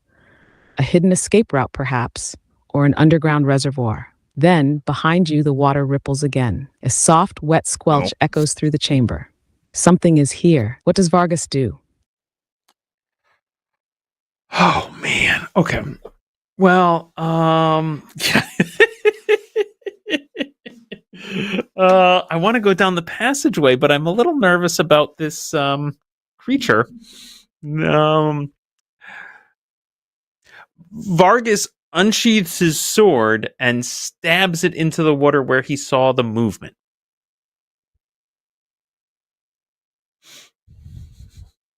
You thrust your blade down, the steel piercing the dark water with a wet schluck. For a heartbeat, nothing happens, just the slow settling of ripples. Then a surge of movement. A writhing mass of slick, boneless flesh bursts upward, latching onto your arm with unnatural speed. A grayish, pulsing thing, rubbery and cold, its many tendrils wrapping around your wrist, creeping toward your face. A gray ooze, your blade sinks deep into its body, A gray but it does not ooze? bleed. You've gotta be Instead, the metal hisses and smokes. The corrosive slime of the creature begins to eat away at your weapon, the steel pitting and weakening before your eyes. Your sword is in danger of being destroyed, and the ooze is still climbing your arm. What does Vargas do? Wait, I'm screwed. Are you kidding me? Gray ooze. A gray ooze? Come on. Oh my god. I'm screwed, right? That's there's no way. There's no way. Um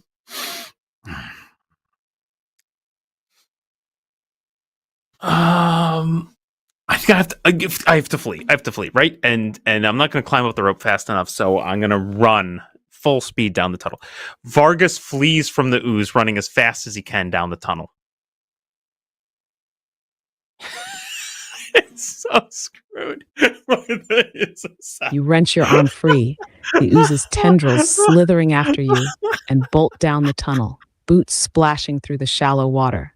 The air grows colder as you press forward, the tunnel narrowing slightly, the damp walls closing in. Behind you, the ooze sloshes forward, but it is slow, its formless bulk oozing over the stones, blindly following the vibrations of your retreating footsteps. The passage twists and turns before finally opening into a larger chamber.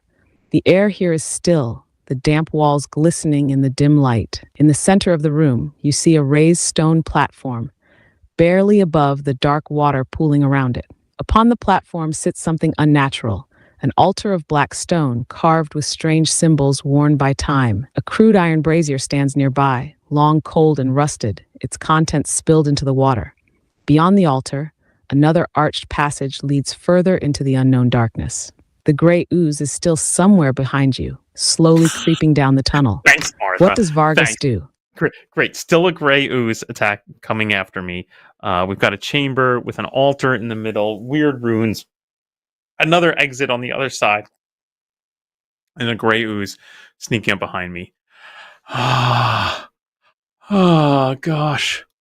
I'm trying to draw a little map here. We got a room with a altar. It's a gray ooze over here. I feel like I'm not free from the gray ooze. As much as I wanted to examine the altar, I feel like the ooze is coming for me and I need to get the hell out of here.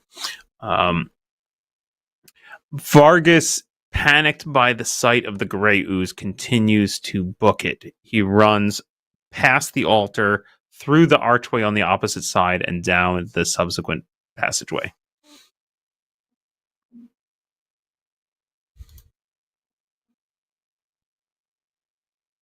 Your boots slam against wet stone as you sprint past the altar, the blackened carvings flashing in your peripheral vision. The air feels heavier here, thick with the weight of something ancient, something wrong, but you do not stop. You rush through the archway into another darkened tunnel, this one drier, the floor no longer submerged in water.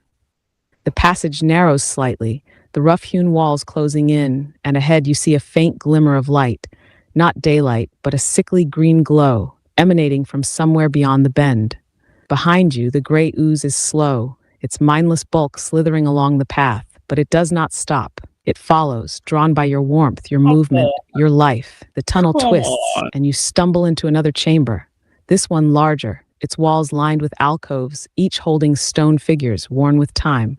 The green glow comes from a cracked crystal set into the ceiling, its light pulsing faintly. At the far end of the room, you see a heavy stone door, slightly ajar.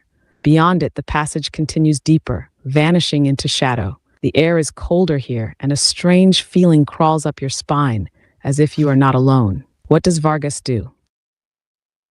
Okay, so just out of fairness, right? I'm looking at the back of the basic book. Level 2 Wandering Monsters does include Grey Ooze. Totally legit. she's got me to rights. Could be a gray ooze. Yeah, it's a bit brutal for a solo game with one character, but I think it's reasonable. I got to go back to the text because I've kind of forgotten all the things that she just told me about. So I rushed through the archway into another tunnel, no longer submerged in water. Passageway narrows. I see a faint glimmer of light. Right, the gray ooze is still after me. I stumble into another chamber, this one larger, its walls lined with alcoves. We got a large chamber with alcoves. Kind of drawing this in my map here, and I'm just making rough guesses to the size of this room. Cool. The green glow comes from a cracked crystal set into the ceiling, its light pulsing faintly. At the far end of the room, there's a heavy stone door, slightly ajar. That's interesting. The air is colder. Oh boy, oh boy, oh boy.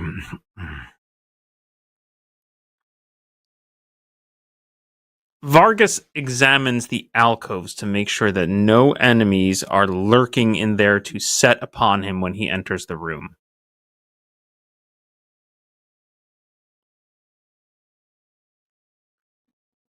You slow your breathing, heart pounding from the mad dash through the tunnels, and carefully scan the alcoves. The green crystal's eerie glow casts long, shifting shadows, making the worn statues appear almost lifelike. Each alcove holds a stone-carved figure, weathered and cracked with age. Their features are eroded, but their postures are unmistakable. Warriors, robed figures, and armored sentinels, all standing in solemn poses. Some grip weapons, others hold ornate staves, and a few have their hands outstretched as if in warning or supplication. As you move along the row of statues, your boots scuff against the stone floor, and a chill creeps up your spine. You realize something unnerving. There are no signs of dust or cobwebs. These figures, despite their age, look as if they were only recently uncovered, or worse, as if something has passed through here not long ago. Yet nothing moves. The chamber is silent, except for the slow, distant squelch of the gray ooze still slithering through the tunnels behind you. The heavy stone door at the far end remains slightly open, its dark passage waiting beyond. What does Vargas do? Okay, first of all, I just want to say one of the delightful things about playing with an AI that I was not expecting is that it is impossible to tell whether the details that she's adding are significant or not. And in fact, I just know that none of them are until they are significant, right? So this glowing crystal, the lack of dust, they're all delightful things that I could dig into or not, and any one of them may end up becoming important or not. It definitely gives this great feeling of exploration, which I feel like is absolutely in the DNA of old school D&D, and she's just nailing it, absolutely nailing it. So well done, Martha. You not so great in some of the combat situations, but this I feel like is where she excels. This is amazing. Okay, I really want to know about that green glowing crystal. It's creepy and weird, but also is enticing. Maybe I could pry it out and steal it. That's kind of cool. There are interesting statues here, but I'm really unnerved by this stupid gray ooze that won't leave me alone. And I feel like I need to find another way up, right? If I can find another way up, then I know I'm not, cornered by this gray ooze. So Vargas pushes on through the stone door.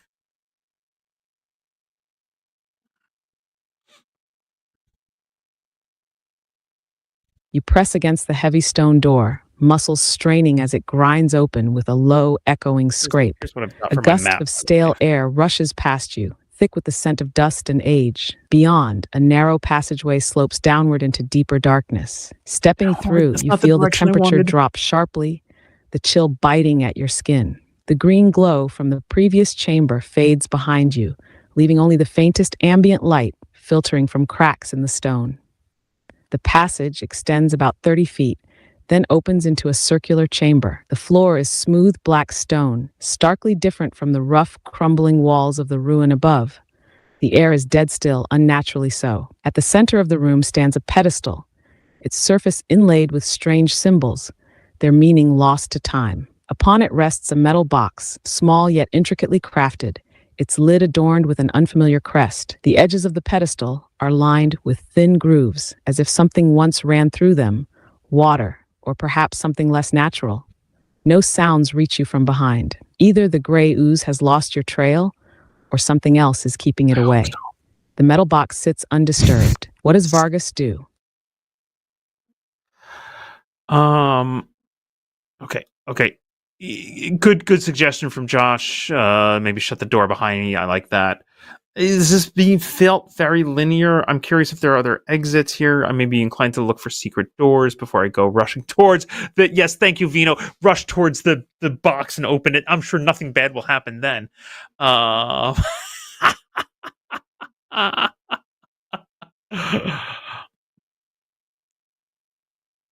Vargas shoves the stone door behind him closed to ensure that the gray ooze cannot reach him.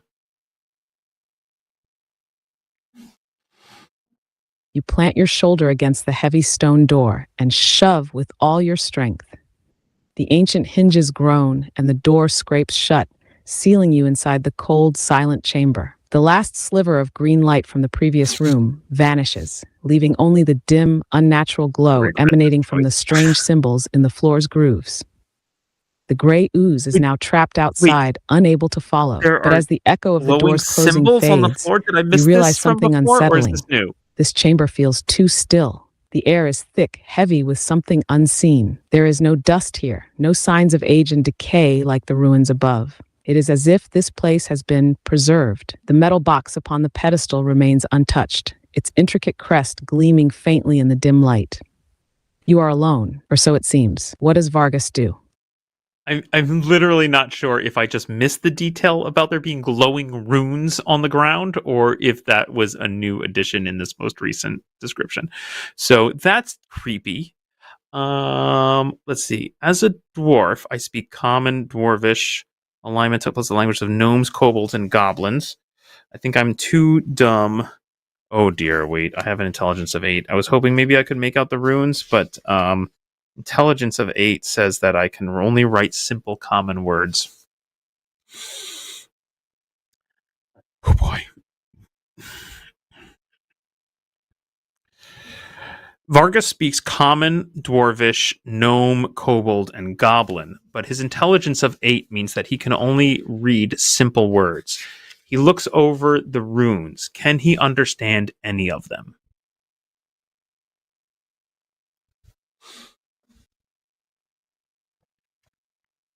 You step closer to the pedestal, eyes narrowing as you examine the strange symbols carved into the floor grooves and the metal box's surface.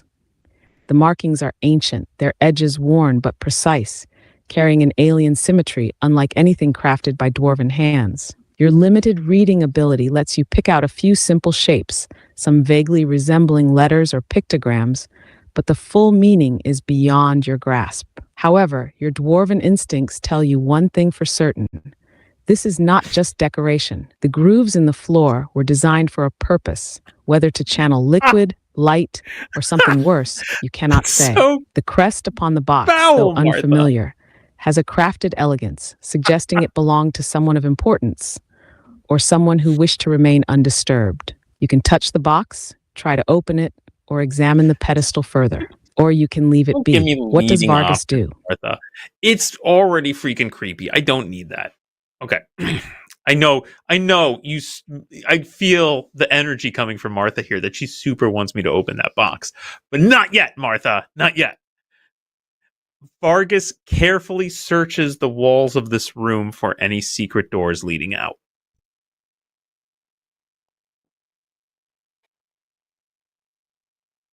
You step away from the pedestal, running your calloused hands along the cold stone walls, searching for any cracks, seams, or hidden mechanisms. The smoothness of the stone is unsettling. This chamber was not carved like the rest of the ruins above. The walls feel unnatural, almost too perfect, as if shaped by something other than hammer and chisel. You search methodically, tapping, pressing, and listening for hollow spaces. At first, there is nothing, just solid, unyielding stone. Then, near the far wall, your fingers catch on a slight depression.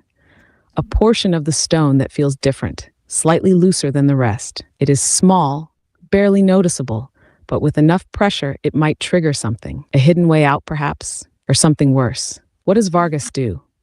Or something worse. I'm a little disappointed that Martha didn't ask me to roll for secret doors. In the past, she has asked me that, which I really enjoy. But she clearly didn't remember this time that there's a roll for that. That's fine. Vargas presses on the strange depression that he's found to see if it will open a secret way out. So I'm a little worried that I'm leading her too much here and that she's just going to agree with what I say. You take a steady breath and press firmly against the depression in the stone. For a moment, nothing happens. Then, with a faint click, the wall shudders slightly. A low grinding noise rumbles through the chamber as a section of the stone wall shifts inward, revealing a narrow passageway beyond. The air that escapes is stale and dry, untouched for who knows how long. Beyond the opening, the passage stretches into darkness, the walls rougher than those of the chamber, suggesting it was not part of the original construction. The floor is uneven, with small bits of rubble and dust scattered about. Faint scratches and scuffs along the walls hint that something or someone once passed this way. The metal box upon the pedestal remains untouched, waiting in the eerie stillness. You now have a choice: investigate the newly revealed passage or return to the strange artifact before leaving. What does Vargas do? Yeah, I really wish she wouldn't give leading options like that. I don't need that, and she was instructed not to do that, so that's starting to irritate me. But I was already in my head to do this anyway, so now that we have an escape route, now I'm willing to examine the box. Leaving the secret door open as a possible means of escape, Vargas carefully looks over the box for any kind of secret traps. I don't know why I called them secret traps. That's weird, but okay. Yep. You turn back to the metal box, keeping the secret passage open in case a quick escape is needed. Crouching beside the pedestal, you study the box closely, running your rough dwarven fingers along its edges. The craftsmanship is remarkable, the metal untarnished by time, its intricate crest still sharp and clear. But is it safe to open? You check for hidden seams, pressure plates, or tiny openings where a needle or gas might be concealed. The thin grooves in the floor still give you pause. Were they meant to drain something away?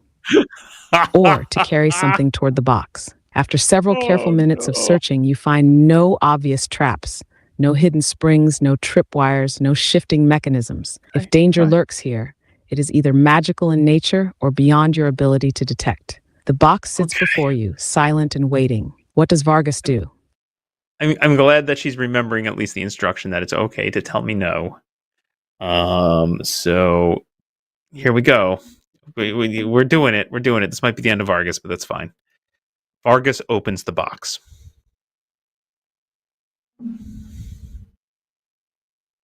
You take a steady breath, plant your feet firmly, and lift the lid of the box. For a moment, nothing happens. No sudden clicks, no bursts of gas, no hidden blades. The metal is cold to the touch, unnervingly so, as if it has never known warmth. Inside, resting upon a velvet-lined interior, is a small black iron ring. Its surface is etched with the same strange symbols as those upon the pedestal and floor grooves. The metal feels heavier than it should, and when you hold it up to examine it, a strange sensation crawls across your skin, as though the ring is waiting for something. Beneath the ring, within the box, lies a thin parchment covered in spidery, ancient script. But your limited reading ability makes it nearly impossible to decipher. You recognize a few simple words scattered throughout: bound, oath, sealed, unbroken. The last few lines of text seem almost deliberate, as if warning or commanding, wear and speak. The chamber remains silent, the air still as death. The secret passage yawns open behind you, untouched by whatever power lingers in this place. The ring rests in your palm, cold and waiting. What does Vargas do? I love that she remembers that I have poor reading skills. So the funny thing is too, in the past I've given her my full character sheet. So when I was playing Penrith and Osmond, she had the full stats of both those characters, and their inventory, everything. Vargas, you all watched me just roll him up just now. So the only reason she knows anything about my stats is because I told her. I foolishly told her that I had limited reading skills. So, okay, fine. All right, here we go.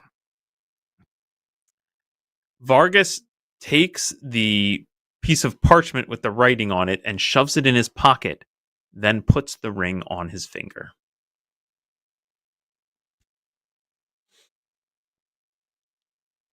As you slide the black iron ring onto your finger, a cold shock races up your arm, like ice seeping into your bones.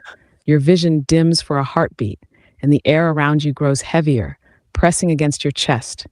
The symbols on the ring flare with a faint, eerie glow, then fade. The metal now feels weightless, as though it is part of you. For a moment, nothing else happens. No lightning, no fire, no immediate doom. But deep in your mind, a presence stirs, like something half awake, waiting to be acknowledged. The chamber remains silent, the secret passage still open. The parchment, with its cryptic words, now rests in your pocket, its meaning unknown, for now. The weight of what you have done settles upon you. What does Vargas do? That's so ominous. Thanks, Martha. Okay. All right. I guess nothing happened. I put the ring on. Nothing in particular happened. I got the ring. I got the weird script. I think at this point my goal is to find a way out of here. And maybe I can make it back to town and find someone who can read, who will read for me whatever this parchment says. Vargas heads through the passageway looking for a way up back to the surface.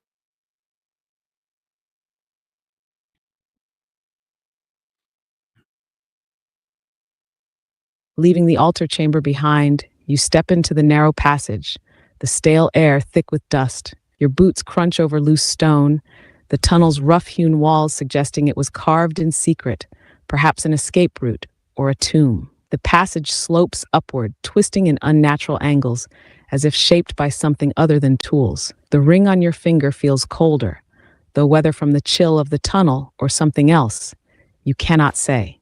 After about 50 feet, the passage widens, revealing a fork in the path. To the left, a low tunnel, barely large enough to crawl through, extends into darkness. The air here is damp, and the faint sound of dripping water echoes from beyond. To the right, a narrow stone stairway, ancient and cracked, ascends toward what might be an exit, or another deeper mystery. The faintest hint of fresh air drifts down from above. The way forward is yours to choose. What does Vargas do? I mean, obviously the stairs. I'm glad that she gave me a fork though, because I was starting to wonder about how linear this dungeon looked, because like it's been one room after the other. Vargas takes the right passage towards the stairs leading up in hopes that it will lead to the surface.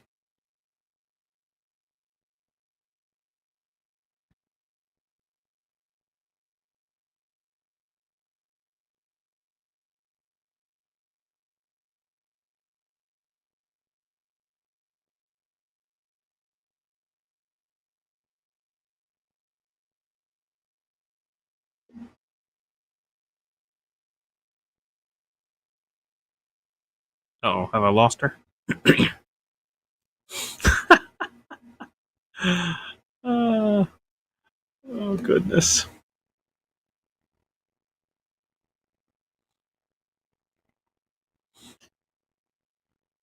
Uh,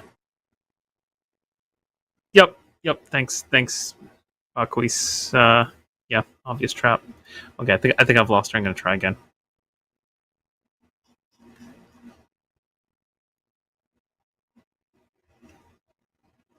Vargas takes the passageway to the right up the stairs in hopes of finding a way to the surface.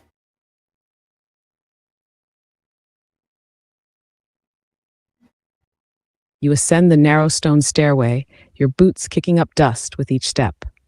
The air grows less stagnant, the faintest hint of fresh air filtering down, a sign that you may be nearing the surface.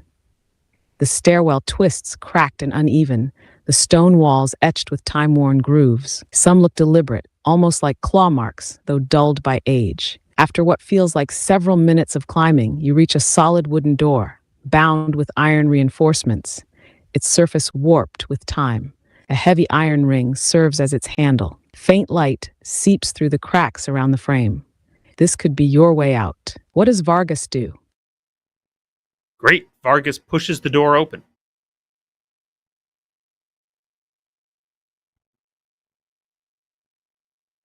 You press your shoulder against the heavy wooden door, and with a groaning creak, it swings open. A burst of cool, fresh air rushes in, carrying the scents of earth, grass, and open sky. The surface at last. You step out onto a rocky hillside, the ruins now behind you, partially obscured by overgrown vines and jagged stone formations. The door you emerged from is set into the base of a collapsed wall, nearly hidden from view. An old escape route, forgotten by time. The forest stretches ahead, golden sunlight filtering through the swaying branches. In the distance, you can make out the faint outline of the East Road, the path back to the keep on the borderlands. The black ring on your finger remains cold and silent, its purpose still unknown, the parchment in your pocket unread. But you have survived. What does Vargas do? Vargas pushes the door shut behind him, then takes the East Road back to the keep.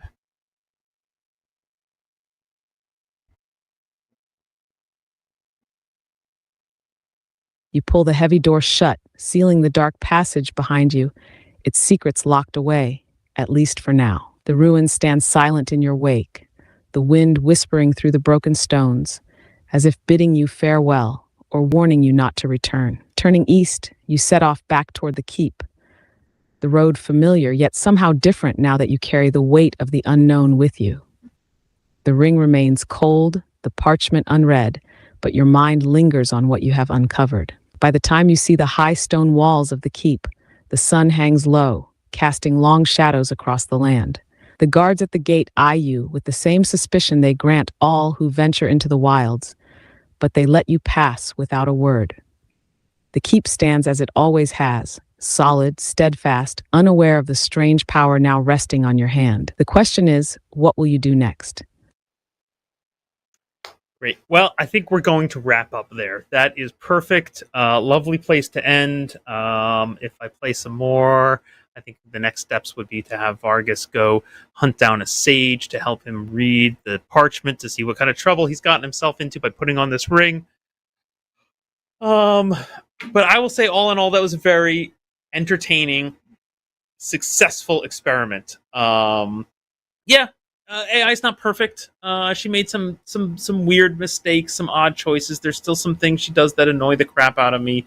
Some of the exploration does feel a little linear, but the details are delightful. It definitely evokes that old school D&D feel for me. If I can make a character actually survive, it's tempting sometimes to give in to how easy I feel like there are cases where I could clearly steer the AI, right? Like Penrith could have gotten out of there with the chest easily, right? If he had just kept running, just book it, get out of there.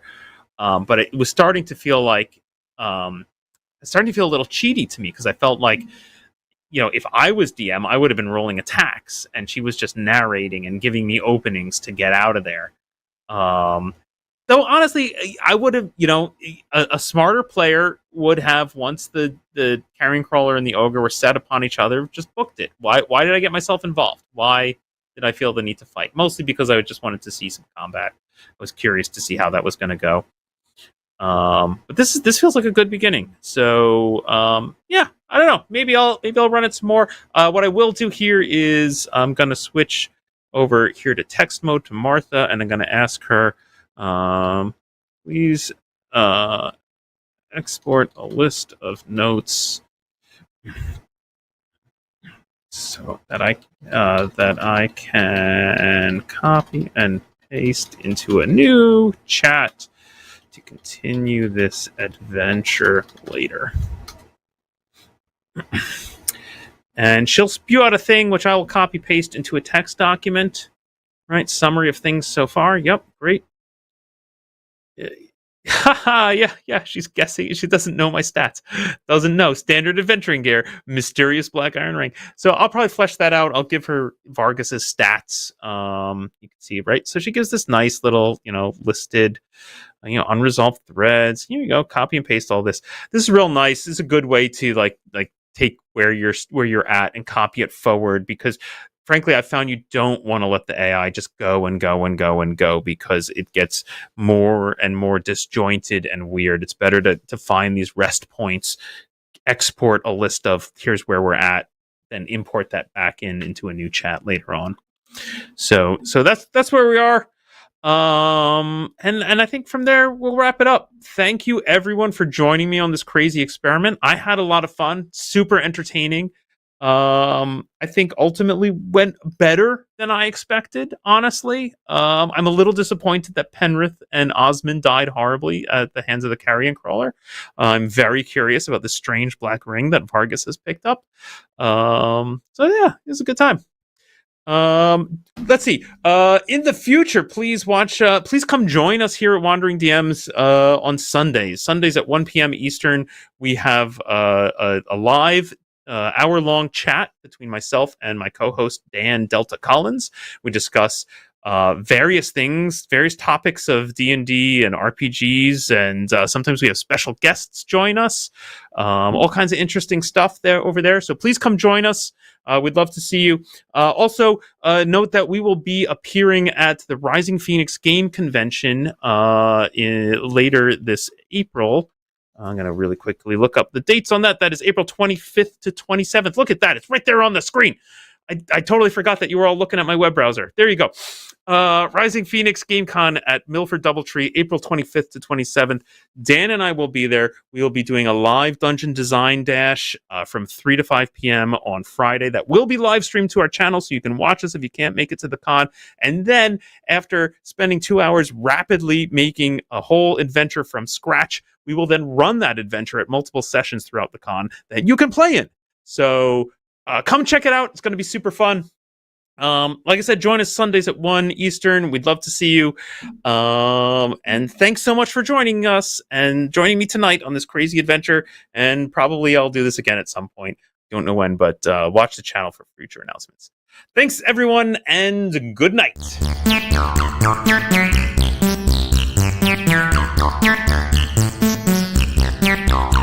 Thank you.